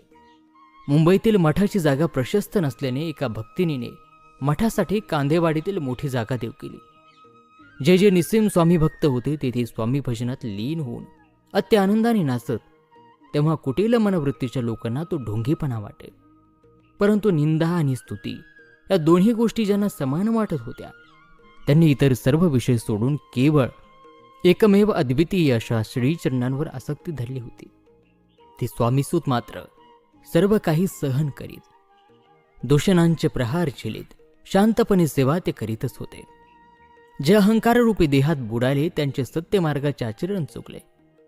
जे भवजालात मोह पाहून स्वतःचे कार्य विसरले असे अज्ञानी लोक दूषणे देण्याव्यतिरिक्त काय करू शकतात असाच विचार करून निश्चल राहत. त्यामुळे त्यांच्या अंतकरणात कधी दुःखाचा लवलेशही नसे. पत्नी ताराबाई त्यांना अतिशय त्रास देत असे, पण त्याचेही त्यांना काही वाटत नसे. शके 1893 फाल्गुन कृष्ण त्रयोदशीला त्यांनी मुंबई शहरात प्रथमच स्वामी जयंती साजरी केली. एकदा नगरचे नाना जोशी मुंबईला आले. त्यांच्या कानावर स्वामीसुतांचा हा वृत्तांत गेला. तेव्हा त्यांना एकदा स्वामीसुतांना पाहण्याची इच्छा झाली.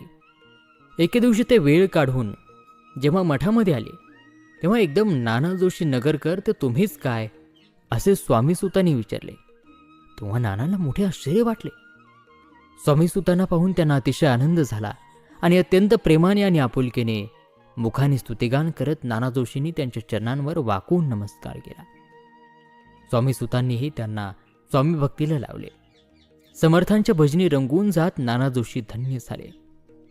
अशा प्रकारे कित्येक सज्जनांना शिष्य करून स्वामीसुतांनी समर्थ भक्तीचे महात्म्य वाढवले. पुढे याच जोशीबुवांनी स्वामींची पत्रिका तयार केली आणि अक्कलकोटाला जाऊन त्यांनी ती समर्थ चरणी अर्पण केले. त्यामुळे स्वामी समर्थांना अतिशय आनंद झाला आणि त्याच क्षणी नगारा वाजवण्याची त्यांनी नाना जोशींना आज्ञा केली. नाना जोशी नगारा वाजवू लागताच समर्थांना हसू आले. स्वतःचा निस्सीम भक्त आलेला पाहून स्वामींना परम आनंद झाला असल्याची ती खूण होती. स्वामीसूत अक्कलकोटाला आले म्हणजे श्रींच्या सानिध्यात भजन करीत, कीर्तनात लोकलज्जा सोडून आनंदाने बेभान होऊन नाचत. लोक अपवादाचे ज्याला भय वाटते तो काय भक्ती करणार? ज्याच्या चित्तामध्ये इष्टदेवतेविषयी प्रेमानंद नाही त्याच्या मन भजनात कसे काय रमेल? लोकांच्या निंदेत किंवा स्तुतीत जो खेद किंवा हर्ष मानतो त्याची चित्तवृत्ती द्विधा होते.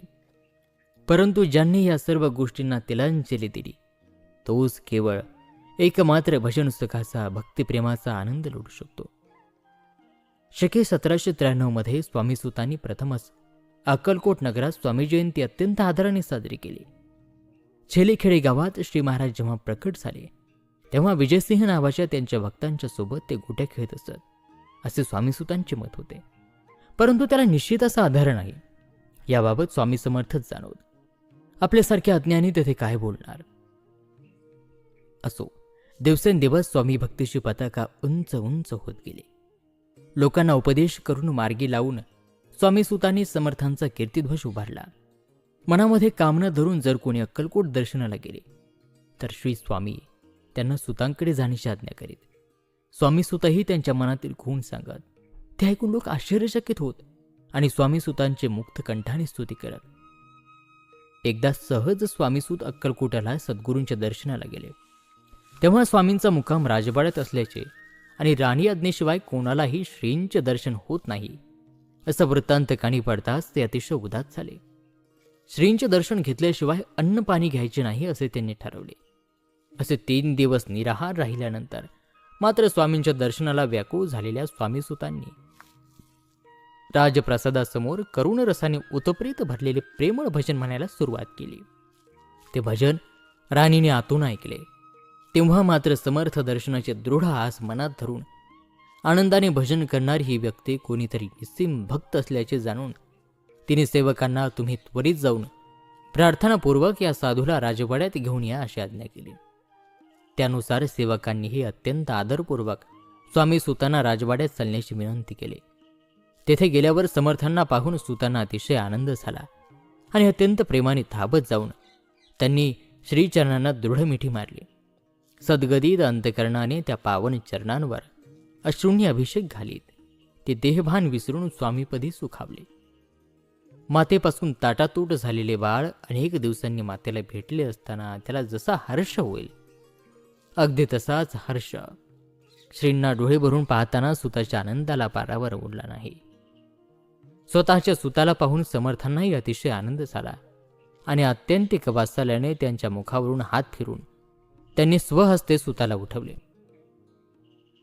अक्कलकोटाला त्यावेळी अनेक सेवेकरी जरी असले तरी समर्थांचे प्रेम स्वामीसुतांवरच होते. स्वामीसुतांचा तो उत्कर्ष पाहून दूषित मनाचे सेवेकरी त्यांचा द्वेष करीत. काहीतरी कपट करून समर्थांचे मन फिरवून स्वामीसुतांवरचे त्यांचे प्रेम कमी कसे होईल ते पाहत. अक्कलकोटाला स्वामीसूत समर्थांपुढे भाषण करीत. त्यावेळी पायात खडावा घालून प्रेमरंगात तल्लीन होऊन नाचत असत. एकदा स्वामी समर्थ आनंदात बसले असताना पायी खडावा घालून त्यांच्या सन्मुख भाषण करीत होते. 30 वेळ साधून समर्थांच्या सेवेकऱ्यांपैकी दुर्जन मंडळींनी समर्थांना आपण बसले असता आपला अपमान करण्यासाठी हा पायात खडावा घालून नाचतो. तुमचा स्तूत जरी असला तरी त्यांचे वागणे केव्हाही अयोग्यच आहे असे सांगताच ज्यांच्या दृष्टीने परकीय आणि निजसूत समान होते, जे स्वतः अलिप्त होते, त्यांच्या दृष्टीने हा श्रेष्ठ आणि हा कनिष्ठ हा भेदच नसल्यामुळे श्रींनी सुतांना तात्काळ आधी पायातील खडावा काढ आणि मगच भजन कर अशी आज्ञा केली. तोच उपस्थितांपैकी कित्येक जण जागेवरून उठले आणि स्वामीसुतांच्या पायातील खडावा काढून घेतल्या. समर्थांच्या समोरच दुःख झाले. अपमानाची तीक्ष्ण कट्यार काळजात खोलवर घुसली. अपमानासारखीच मरणाहून दुःखद घटना प्रत्यक्ष श्रींच्या सन्मुख घडली. हा घाव स्वाभिमानी स्वामीसुतांना असह्य झाला. तोंड उतरले, बरीखोड मोडली, अभिमान जिरला. या विचारांनी त्यांच्या वैऱ्यांना मात्र अत्यानंद झाला. त्यानंतर मात्र त्वरेने अक्कलकोट सोडून सुतांनी मुंबईचा मार्ग धरला. अपमानाने दुखावलेल्या व्यथित झालेल्या स्वामीसुतांनी त्यानंतर पुन्हा कधीही अक्कलकोटामध्ये पाऊल ठेवले नाही. स्वाभिमानी माणसाचे अंतःकरण अपमानाने दुखावल्यानंतर ते त्याला जन्मभर त्रास देते. मुंबईला परतल्यानंतरही अहोरात्र तेच शल्य त्यांना त्रास देऊ लागले. क्षणभरही चैन पडेना. यामुळे व्हायचा तोच परिणाम झाला. स्वामीसुतांची प्रकृती दिवसेंदिवस खालावत गेली आणि अखेरीला ते खूप आजारी पडले. अक्कलकोटाला समर्थांनाही हे वृत्त कळले. स्वामीसुतांची आई काकोबाई ही त्यावेळी अक्कलकोटाला होती. मुलांच्या आजारपणाचे वृत्त त्या माऊलीचे कानी पडतात. आपण कृपा करून सुताला अक्कलकोटाला आणून कृपादृष्टीने त्याला आरोग्य प्रदान करावे अशी समर्थांना कळकळीची विनंती केली. समर्थांनीही त्यावेळी सुतांना मजपाशी घेऊन याचा निरोप देऊन सेवेकरांना मुंबईला पाठवले. परंतु ते आले नाहीत. त्यांच्या बाबतीत तेच घडले. तेव्हा मात्र कोणीतरी जाऊन त्याला पेटीत घालून घेऊन या अशी समर्थ आज्ञा झाली. पण तरीही स्वामी सूद अक्कलकोटाला गेलेच नाहीत. हे पाहून सरते शेवटी समर्थांनी तोफ भरून तयार ठेवली आहे, आता जर आला नाहीस तर उडवूनच देतो असा निर्वाणीचा संदेश पाठविला. याचा अर्थ स्पष्ट होता आणि सुतांना तो जरी समजला होता तरी त्यांनी जीविताची पर्वा केली नाही आणि अखेरपर्यंत अक्कलकोटाला गेलेच नाहीत. सरते शेवटी आजाराने गंभीर रूप धारण केले आणि श्रावण शुद्ध प्रतिपदेला समर्थांचा हा लाडका सूत कैलासवासी झाला. सर्व लोक हळहळले. त्यावेळी मुंबईला त्यांचे जे शिष्य होते त्यांना अपरिमित दुःख झाले. सर्व प्रियजन शोकसागरात बुडाले. त्या दिवशी अक्कलकोटाला समर्थही विचित्र लीला करीत होते. स्नान करून बसले तरी गंध लावून घेणार, जेवायला चला म्हटलं तरी उठेनात. कोणाशी चकार शब्द न बोलता धरणीवर अंग झोकून देत क्षणोक्षणी रडू लागले. कोणालाही समर्थांच्या अशा या वागणुकीचा उलगडा होईना. तेवढ्यात मुंबईहून स्वामीसूत गेल्याची तार आली. तो समाचार प्राप्त होताच प्रत्येकजण हळहळला. अक्कलकोट नगरावर त्या दिवशी शोककळा पसरली. काकूबाईंना चैन पडेना. ती क्षणोक्षणी समर्थांकडे त्याविषयी चौकशी करू लागली, पण तिला कोणीही काहीही उत्तर दिले नाही. तेव्हा मात्र काकूबाईंनी तात्काळ मुंबई गाठली. तेथे स्वतःचा पुत्र गेल्याची दुःखद वार्ता समजताच त्या मातेने जो आकांत केला तो काय सांगावा. त्यानंतर अल्पावधीतच काकूबाई अक्कलकोटाला परतले आणि समर्थांना सूत तुमचा भक्त असताना त्याला अकाली मरण का प्राप्त झाले? मग जे लोक तुमच्या चरणांचे स्मरण करतात त्यांचे तारण कसे होईल असा प्रश्न विचारला. तेव्हा समर्थांनी त्याने आमच्या आज्ञेचे पालन केले नाही, तीच संधी साधून काळाने त्याला बळजबरीने ओढून नेले असे सांगून पुत्र शोकाने दुःखी झालेल्या त्या मातेचे परोपरीने सांत्वन करण्याचा प्रयत्न केला. नरजन्माला येऊन सुतांनी एकनिष्ठ स्वामी भक्ती करून जन्माचे सार्थक करून घेतले. परमपदाला प्राप्त झाले. भगवंताकडे श्रेष्ठ कनिष्ठ उच्च नीच असा भेदभाव नाही. ज्याची जशी शक्ती भक्ती तशी त्याला फलप्राप्ती होते. दुस्तर असा भवसागर स्वामीसूत तरुण गेले. सर्वदूर त्यांची ख्याती झाली आणि कीर्ती अमर राहिली. एके दिवशी स्वामीसूतांच्या गादीवर उत्तराधिकारी म्हणून समर्थ कोणाला नेमणार आहेत असा प्रश्न समर्थ सेवकांनी समर्थांना विचारला. त्याविषयी अत्यंत रसाळ कथा आपण पुढील अध्यायामध्ये पाहूयात. स्वामी भक्त हो, आपण एकाग्र चित्ताने ती श्रवण करा. आणि या कथेबरोबरच स्वामी चरित्रातील हा 17वा अध्याय या ठिकाणी समाप्त होत आहे. श्री स्वामी चरित्र सारामृत अध्याय 18वा. श्री स्वामींची कीर्ती सर्वदूर पसरली होती. त्यांच्या भक्तगणामध्ये दिवसेंदिवस वाढ होत होती. स्वामीही त्यांच्या भक्तांवर त्यांची कृपादृष्टी ठेवून त्यांचे कल्याणच करीत असत. मागील अध्यायात सांगितल्याप्रमाणे एके दिवशी स्वामीसुतांच्या गादीवर स्वामी महाराज उत्तराधिकारी म्हणून कोणाची नेमणूक करणार आहेत असा प्रश्न सेवेकरांनी विचारला. त्यावेळी समर्थांनी सांगितले, सध्याच्या सेवेकरांमध्ये मला एकही जण त्या स्थानासाठी योग्य वाटत नाही. जेव्हा आमच्या मनात येईल तेव्हा मोरपंखरास आम्ही अधिकारी म्हणून नेमू. त्याची चिंता तुम्ही करू नका. त्यांनी असे उत्तर दिले. त्यानंतर बऱ्याचदा श्री महाराज मोरपंखरा मोरपंखरा असे मोठमोठ्याने ओरडत राहिले. कधी रात्रंदिवस त्यांचा तोच ताळा असे. कधी आमची पायाची वीट तू नीट सांभाळ जतन कर, तर कधी आमची वरट लपवून ठेवली आहेस ती आम्हाला दिली पाहिजे असे काकूबाईला म्हणजे स्वामीसुतांच्या मातोश्रीला उद्देशून ते नेहमी म्हणत. पण या समर्थ उक्तीचा अर्थ कोणालाही स्पष्ट होत नव्हता. स्वामीसुतांचा भाऊ कोकणात राहत असे. त्याला सर्वजण दादा अशी हाक मारत. स्वामीसुतांना देवाज्ञा झाल्याचे वृत्त त्यालाही कळलेच होते, पण त्या बाबतीत काही कळण्या इतपत त्याचे वय नव्हते. त्याचे आरोग्यही चांगले नसे. खाल्लेले अंगी लागत नसे, म्हणून दिवसेंदिवस तो कृश होत चालला होता. या कारणास्तव काकूबाई त्याला स्वतःजवळ घेऊन आली आणि एके दिवशी त्याची प्रकृती स्वामींना दाखवीत, पोर बाळच चालला आहे, याला अमृत दृष्टीनं पाहून आरोग्य प्रदान करावे अशी विनंती केली. श्रींनी याला 4 वेळा जेवायला घाल, त्यानेच याला आरोग्य प्राप्त होईल आणि त्याच्या संबंधी आता चिंता करणे सोडून दे असा सल्ला दिला.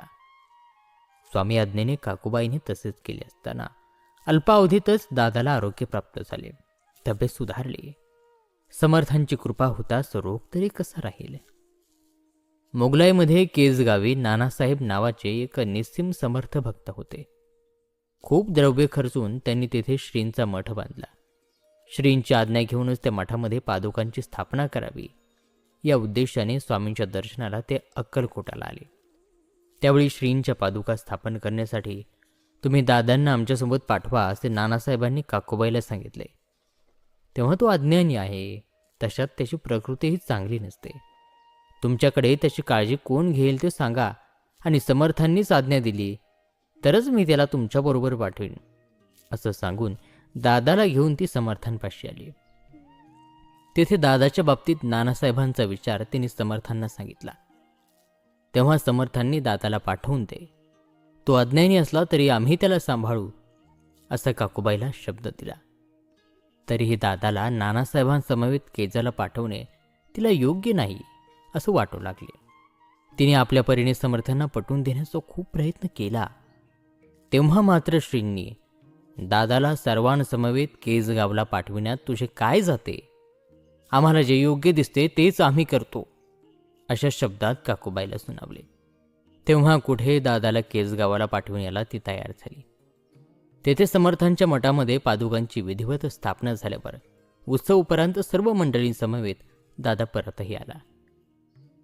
श्री स्वामींनी पुढे सेवेकऱ्यांसमवेत दादाला मुंबईला पाठवले आणि ब्रह्मचारी बोवाला त्यास गादीवर बसवावे अशा आशयाचा आज्ञावजा निरूप सांगितला.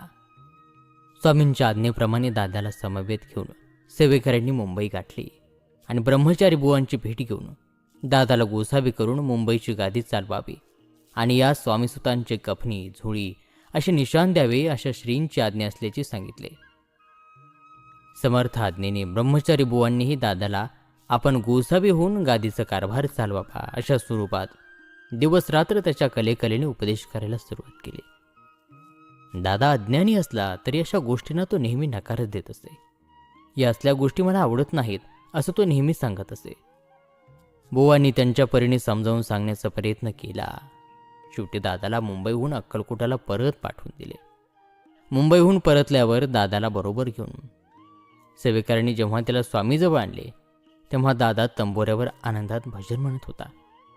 त्यावेळी समर्थांनी भुजंगास सत्वर माशा पादुका याच्या मस्तकी ठेव अशी आज्ञा करून इतरांना मोर्चेला आणून त्याच्यावर धरण्यास सांगितले.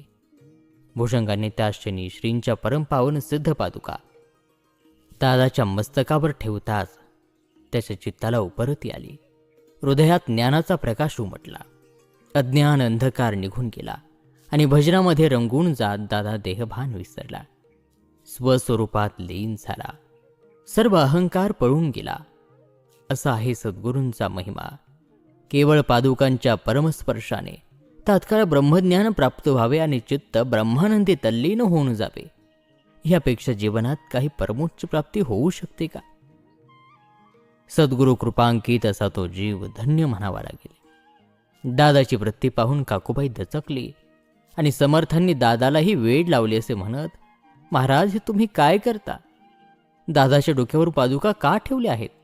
अशी श्रींपाशी विचारणा करताच त्यांनी या समयी आम्हाला जे योग्य वाटते तेच आम्ही करणार आहोत, तो कारण बडबड करू नको असे स्पष्ट शब्दात सुनावताच एकाला गुसावी बनवून आपण त्याला मारून टाकले तेवढे पुरे झाले असे तीव्र शब्द काकूबाईने उच्चारताच समर्थांना अतिशय क्रोध झाला आणि या बाईला ताबडतोब खोड्यात घाला असे मोठ्याने उरले. दुःखव्याप्त काकूबाईने अतिशय आकांत केला. नाना अपशब्दांचा मुखाने उच्चार करत कपाळ बडवून घेत अनर्थ आरपला. पण तिच्याकडे दुर्लक्ष करून समर्थांनी दादाला गोसावी बनवून कफनी झोळी देऊ केली. दुसऱ्या दिवशी दादाला समर्थांनी भिक्षा मागायला पाठवले. तेव्हा मात्र काकूबाईला अनिवार्य दुःख झाले आणि तशीच जाऊन श्रीचरणांवर लोळण घेत पदर पसरून करुणा भाकत जाऊन नाना परीने समर्थांना विनवीत ती अपार शोक करू लागली. तिच्या त्या कृतीने समर्थांना अधिकच हसू आले आणि कौतुकाने अधिकच लीला करावी या उद्देशाने दादाला प्रेमाने जवळ बोलावून, ही तुझी आई अनसूयेप्रमाणे आहे, जा तिच्यापाशी जाऊन भिक्षा माग असं सांगताच अवश्य असा शब्द उच्चार करीत तो आईपाशी गेला. ते दृश्य पाहून ती रागारागाने दादाला म्हणाली, ही तुझी कृती लोकांमध्ये अपवाद असावा अशीच आहे, पण भिक्षेचे अन्न खाणे हे कधीच चांगले नाही. हे सगळे चाळे सोडून सुखाने संसारिक व्हावे. मातेचे बोल ऐकून दादा उत्तरला, आजपासून सर्व ऐहिक सुखे मला तुच्छ वाटू लागले आहेत. तेव्हा मात्र काकूबाईचे मन अधिकच उदास झाले. गोसावी होऊन दादा स्वामी भजनी दंग झाले. काही दिवसात मुंबईला जाऊन थोरल्या भावाच्या म्हणजे स्वामीसुतांच्या गादीवर बसत त्यांनी संस्था चालवली. या कलियुगात दिवसेंदिवस स्वामींचा महिमा वाढेल असे स्वामीदासो सत्यवचन आहे. तेथे विश्वास ठेवावा. दोन्ही भावांचे व्रत थोडक्यात सांगितले. अधिकारात स्वामीसूत जसे श्रेष्ठ होते तसे दादाबुवाई होते. या भूतलावर जगाच्या उद्धारासाठी जणू विष्णू-शंकरांनी अवतार घ्यावा तसे. श्री स्वामी समर्थ सारामृत ग्रंथ म्हणजे स्वामी लीलांची विलक्षण पारखण आहे. आणि या कथेसोबत हा 18वा अध्याय या ठिकाणी समाप्त होत आहे. श्री स्वामी चरित्र सारामृत अध्याय 19.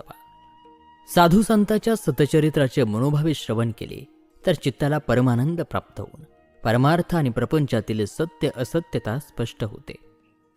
एकाग्र चित्ताने श्रवण केले तर त्याला दिव्य ज्ञान प्राप्त होते आणि त्या ज्ञानाने परमसाधनेचा मार्ग सुलभ होतो. मनुष्य जन्मामध्ये काय केल्याने अतिशय दुस्तर असा हा भवमार्ग क्रमाने सोपे जाईल, तर संत सज्जन ज्या मार्गाने गेले दुःखमुक्त झाले तो वंदनीय मार्गच धरावा. आता हे तगूस येथेच थांबवून मी स्वामी चरित्र वर्णन करतो. ते अत्यंत आदराने ऐकल्यास सर्वार्थ निश्चयाने साध्य होतील यामध्ये शंका नाही. प्रसिद्ध आळंदी पुण्यक्षेत्र नरसिंह सरस्वती नावाचे थोर पुरुष तेथे होऊन गेले. त्यांची कीर्ती अजरामर झाली. कृष्णातीरी असलेली सर्व तीर्थ त्यांनी पाहिली होती. अनेक योग अभ्यासी महासाधूंचे त्यांनी दर्शन घेतले होते. हठयोग साधना करावी अशी इच्छा बऱ्याच दिवसांपासून त्यांच्या मनामध्ये होती आणि म्हणून अनेक ठिकाणी भ्रमण करीत ते सद्गुरूंचा शोध घेत होते. जप तप करणारे संन्यासी, सदा अरण्यवास पत्करून योगाभ्यास करणारे अनेक तापसी त्यांनी पाहिले. त्यापैकी कोणी एकटक सूर्यध्यान करीत, कोणी पंचाग्नी साधन करीत, कोणी फक्त वायूस भक्षण करीत, कोणी दिगंबर अवस्थेत, कोणी नमस्कार घालत तर कोणी ध्यानमग्न होऊन साधना करीत, कोणी एखादा आश्रम स्थापून शिष्यांना गुह्य ज्ञान सांगे, कोणी तीर्थस्थानात तर कोणी पूजनात आस्था असणारे होते. अशा असंख्य साधू पुरुषांचे त्यांनी दर्शन घेतले. त्यांचे ज्ञान पाहिले, कित्येकांचे चरण धरले, तरी मात्र सर्व फुकट गेले.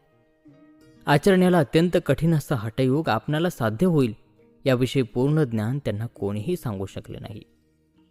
एके दिवशी स्वामींचा महिमा ऐकून दर्शनाची इच्छा मनामध्ये घेऊन नरसिंह सरस्वती अक्कलकोटाला आले. श्री नरसिंह सरस्वती दर्शनाला येत असल्याचे वृत्त त्यांचे हृदयंगत अंतर्ज्ञानी समर्थांना अगोदरच समजून आल्यामुळे दर्शनासाठी ते जेव्हा स्वामींसमोर आले तेव्हा स्वामींनी त्यांना ऐकू जाईल अशा तऱ्हेने आज्ञाचक्र भेदातला एक श्लोक म्हटला. तो श्लोक नरसिंह सरस्वतींच्या कानी पडला मात्र आणि तेथेच त्यांची समाधी लागली. देहाची स्मृतीच राहिली नाही. प्राणवायू ब्रह्मरंध्रीत स्थिरावले. ते दृश्य पाहून सर्वांना आश्चर्य वाटले. काही कालावधीनंतर समाधीतून देहभानावर आल्यानंतर सद्गदित अंतकरणाने आणि ओतप्रोत आनंदाने जवळजवळ धावत जाऊनच त्यांनी श्रींच्या चरणकमलांवर मस्तक ठेवले. त्यानंतर अत्यंत आदराने ते समर्थांची स्तुती करू लागले. हे यतिवर्या, सद्गुरुनाथ, तुम्ही धन्य आहात. हे परम कृपाळू स्वामी, तुम्ही साक्षात परमेश्वर असून केवळ लीला करण्यासाठीच मानव रूपाचे धारण केले आहे. हठयोग साध्य व्हावा म्हणून आजपर्यंत कित्येक दिवस मी प्रयत्न करीत आहे, पण ते सर्व प्रयास व्यर्थ गेले. आज माझ्या सर्व कामना पूर्ण झाल्या, कार्यभाग साधला, मी धन्य झालो. त्यानंतर माता नरसिंह सरस्वतींनी पुण्यक्षेत्र आळंदीतच वास्तव्य केले. अनेक धर्मकृत्य केली, त्यामुळे सर्व दूर त्यांच्या कीर्ती सुगंध पसरला. त्यानंतरच्या कालावधीमध्ये ते पुन्हा एकदा अक्कलकोटाला आले. श्रीगुरूंच्या पावन चरणांचे दर्शन घेऊन समाधान पावलेले नरसिंह सरस्वती हात जोडून जेव्हा समर्थांसमोर उभे राहिले तेव्हा स्वामींनी त्यांना उद्देशून, पदरी वैश्या बाळगून लोकांमध्ये प्रसिद्ध झालास हे ठीक, पण तिला सोडून दिलेस तरच लोकांमध्ये श्रेष्ठ होशील आणि अंतकाळी सुखाने स्वर्गलोकाला जाशील. असे उद्गार काढले. तेव्हा नरसिंह सरस्वती स्वामी असूनही असे विपरीत कृत्य करतील या विचाराने सगळे चकित झाले. परंतु अंतरीची खूण साधूंना लगेच समजते तशीच नरसिंह सरस्वतींनी तात्काळ समजून आली आणि आपली चूक लक्षात येताच अपराधी भावनेने त्यांची नजर खाली झुकली. मुखावाटे शब्द फुटेना. सिद्धींना प्रसन्न करून आपले महात्म्य वाढवणे ही पदरी वेश्या बाळगण्यासारखेच आहे, असा स्वामी वचनांचा अर्थ होता. त्यानंतर मात्र आळंदी मुक्कामी परतल्यावर त्यांनी सिद्धी सोडून दिली आणि अनेक धर्मकृत्य केली. लोकांना भगवंताच्या भजनी लावले आणि अशा प्रकारे जनमानसात त्यांची कीर्ती अमर झाली. वासुदेव बळवंत फडके यांची जनमानसात आद्य क्रांतिकारक अशी प्रतिमा आहे. शिरढोणच्या या ब्राह्मणाने इंग्रजी अंमलामध्ये अत्याचार सहन न झाल्याने राजसत्तेविरुद्ध पहिले बंड केले आणि म्हणूनच सर्वदूर ते परिचित झाले. सद्गुरू श्री स्वामी समर्थ महाराजांची कृपा प्राप्त झाली तर इच्छित कार्यात सफलताच मिळेल असा विचार करून ते अक्कलकोटला आले. हाती नंगी तलवार घेऊनच ते श्रींच्या दर्शनाला आले आणि श्रीचरणी साष्टांग नमस्कार करून मनोमन प्रार्थना केली.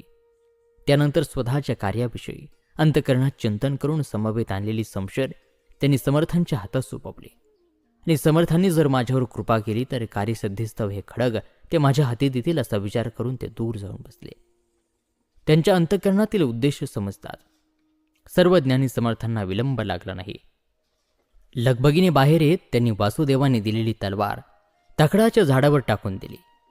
समर्थांची ती कृती पाहून समर्थांचा आपल्या कार्याला आशीर्वाद नाही, किंबहुना आपले कार्य त्यांना मान्य नाही हे समजायला त्यांना वेळ लागला नाही.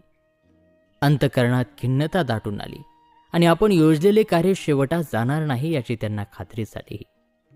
तर हे कार्यप्रेरणेने झपाटलेल्या त्या अभिमानी पुरुषाने समर्थांनी टाकून दिलेली तलवार उचलून स्वस्थानी प्रस्थान केले. पुढे अल्पावधीतच ब्रिटिश राजसत्तेविरुद्ध त्यांनी बंडाचा झेंडा उभारला, परंतु त्या कामी त्यांच्या पदरी अपयश आले. सर्व प्रयत्न निष्फळ ठरले. सरकारने त्यांचे बंड मोडून काढले आणि एडन येथे कैदेत घोर हालेपेष्टा सहन करीत या आद्य क्रांतिकारकाचा दुर्दैवी अंत झाला. स्वामी भक्तांमध्ये एक तात्या भोसले नावाचे राजाश्रय लाभलेले सरदार होते. अक्कलकोटामध्येच त्यांचे वास्तव्य असल्याने सर्वजण त्यांना ओळखत. काहीतरी कारण घडले आणि तात्यांचे मन संसाराला पिटले. प्रपंच सुटला आणि तात्या स्वामी भक्त झाले. मायापाश तोडून स्वामीचरणी एकचित्त झालेले तात्या अहोरात्र भजन पूजनात आनंदाने दंग झालेले दिसत. एके दिवशी त्यांना अकस्मात यमदूतांचे दर्शन झाले.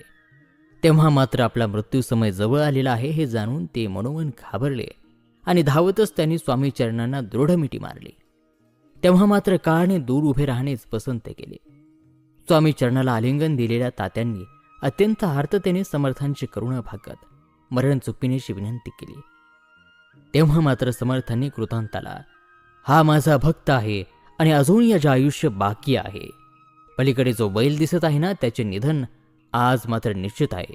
त्याला तुम्ही घेऊन जा, पण याला मात्र स्पर्शही करू नका अशी आज्ञा केली.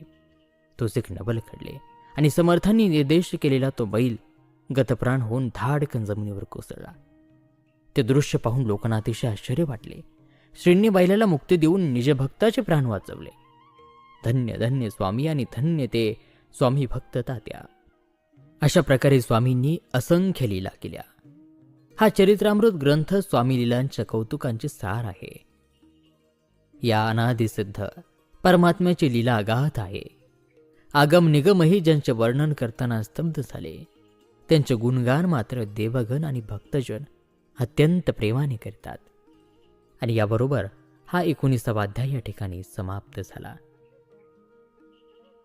श्री स्वामी चरित्र सारामृत अध्याय 20. एके दिवशी दर्शनाची इच्छा धरून एक गृहस्थ स्वामींच्या दर्शनाला आले. मुखाने स्वामींच्या स्तुतीसूत्र म्हणत आणि स्वामी चरणांना वंदन करत, तेव्हा फकीरांना खाना दे, त्यामुळे तुझ्या सर्व इच्छा पूर्ण होतील. नानाविध पक्वान्न करून त्यांना जीव घाल, असे स्वामींनी त्यांना सांगितले. समर्थ आज्ञा मानून नानाविध पक्वाने तयार करून त्या गृहस्थाने 5 फकीरांना जेव घातले. फकीर तृप्त होऊन आशीर्वाद देत निघून गेले. तेव्हा त्या गृहस्थाला आज्ञा देत स्वामींनी, आता फकीरांच्या पात्रातील उष्टी अन्न तू ग्रहण कर, त्यामुळे तुझे सर्व मनोरथ सिद्धीला जातील असे सांगितले. तेव्हा मात्र त्या गृहस्थाच्या मनात शंका उत्पन्न झाली. यवनांची जात मुळातच अपवित्र, त्यांचे उष्टे कसे भक्षण करावे? आणि ही वार्ता जर आपल्या आप्तस्वकीयांना कळाली तर त्यांचा रोष अकारणच वाढवून घेऊ. त्यामुळे अंतर्ज्ञानी समर्थांनी तात्काळ हा भाविक नाही, माझ्या सत्यवचनांवर याचा विश्वास नाही, याच्या मनात अजूनही शंका आहे असे उद्गार काढले. इतक्या सहज एक भ्रमिष्ठ व्यक्ती स्वामींच्या सन्मुख स्वस्थ उभी राहिली. उत्पन्नाचे कसलेही साधन जवळ नसल्यामुळे दारिद्र्यग्रस्त होऊन भ्रमिष्ठासारखा वनवन भटकणाऱ्या त्या गृहस्थाला समर्थांनी हे उष्टे खा अशी आज्ञा करताच निशंक मनाने जागेवरच बैठक मारून त्यांनी पात्रातील सर्व उष्टे अन्न खाऊन टाकले. तेव्हा तू ताबडतोब मुंबईला जा, तेथे तुझ्या मनोरथ सिद्धीला जातील, पैसा मिळेल असे समर्थांनी त्याला सांगितले. स्वामीवचनी पूर्ण विसवंत झाल्याने त्याने तात्काळ मुंबईला प्रस्थान केले. मुंबईला आल्यानंतर द्रव्य मिळेल या आशेने तो उगाचच इकडे तिकडे भटकत असे. एक दिवशी सकाळच्या प्रहरी ते गृहस्थ फिरायला निघाले. सहजगत्या एका घराजवळ उभे राहिले. इतक्या त्या घरातून एक वृद्ध स्त्री घाईघाईने दरवाजा उघडून बाहेर आली. तेव्हा तो गृहस्थ तिच्या दृष्टीला पडला. तिने त्याला घरात बोलावले, विचारपूस केली, बसण्याला आसन दिले आणि ताबडतोब 10,000च्या नोटा आणून त्याच्या हाती सोपवल्या. भरल्या अंतकरणाने त्याने त्या बाईला आशीर्वाद दिला. द्रव्यलाभ झाल्यामुळे भ्रमिष्ठासारखा करणारा तो गृहस्थ तात्काळ शुद्धीवर आला आणि वारंवार मुखाने स्वामींचे स्तुतिगान करीतच बाहेर पडला. तर स्वामी भक्त हो या स्वामींच्या दिव्य कथेबरोबर हा 20वा अध्याय या ठिकाणी समाप्त होत आहे. श्री स्वामी चरित्र सारामृत अध्याय 21. श्री क्षेत्र अक्कलकोटाला पुण्यश्लोक श्री स्वामी महाराजांनी 12 वर्षांपर्यंत निवास केला. भक्तजनांसाठी अनेक लीला केल्या. कित्येक दीन दुबळ्यांचा, पापीजनांचा उद्धार केला आणि अवतार कार्य संपुष्टात आले आहे असे जाणून या जड देहाचा त्याग करून यतिराज स्वस्थानी केले. शके 1800 बहुधान्य संवत्सर चैत्र मासात कृष्ण पक्षातील त्रयोदशी तिथी लक्षून मंगळवारी दिवसाचे 3 प्रहर उलटून 4था प्रहर लागण्याच्या सुमाराला चित्त एकाग्र करून महाराजाधिराज योगीराज श्री स्वामी समर्थ महाराज समाधीस्थ झाले.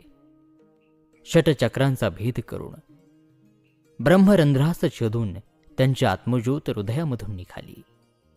हे पाहताच तेव्हा त्यांच्या समवेत असलेल्या सेवेकरांनी दुःखाने अपार शोक केला. अक्कलकोटच्या समस्त जनांनी दुःखाने आकांत मांडला. सर्वत्र शोककळा पसरली. पूर्ण दत्तावतारी सद्गुरू श्री स्वामी समर्थ महाराजांनी अनंत लीला करून अनेकांना सन्मानकार लाभले.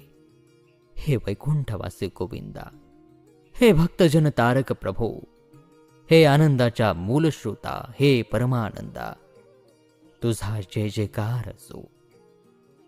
तू अभेद आहेस आणि बुद्धी पल्याड आहेस. कालिया मर्दन करणाऱ्या हे सर्वेश्वरा, विश्वाचे भरण पोषण तूच करतोस. तूच अत्यय आणि अविनाशी आहेस. भक्तजनास्तव अनंत वेश धारण करतोस. हे पुराण पुरुषा, भवपाशातून सोडविण्याची मी तुला विनंती करतो. हे कमलासना, हे कमलावरा, कमलवदना, प्रत्यक्ष विधीचा पिता तू आहेस. या भक्तांच्या हृदय कमळात तू नित्य वास करावा. भक्तजनांचे रक्षण करून धर्मसंस्थापनेसाठी मत्स्य, कुर्म, वराह, नरसिंह, वामन, राम, परशुराम, श्रीकृष्ण, बौद्ध आणि कल्की असे अनेक अवतार तू लीलया धारण केलेस. स्वामी चरित्ररूपी सुंदर उद्यानातील निवडक कथारूप सुगंधी फुलं वेचून त्यांची गुंफलेली ही सुंदर माळ हा विष्णू कवी आपल्या कंठी अर्पण करतो आणि आपल्या सुकोमल चरणांवर मस्तक ठेवीत. या लेकराचा तुम्ही सदोदित सांभाळ करा अशी विनम्र प्रार्थना करतो. श्री स्वामी चरित्र म्हणजे स्वामी लीलांची विलक्षण पाखरण. प्रेमळ स्वामी भक्तांनी अत्यंत आदराने आणि आनंदाने त्याचे श्रवण करावे. आणि श्रोते हो, याचबरोबर संपूर्ण श्री स्वामी चरित्र सारामृत ग्रंथ मराठी कथासार या ठिकाणी समाप्त होत आहे.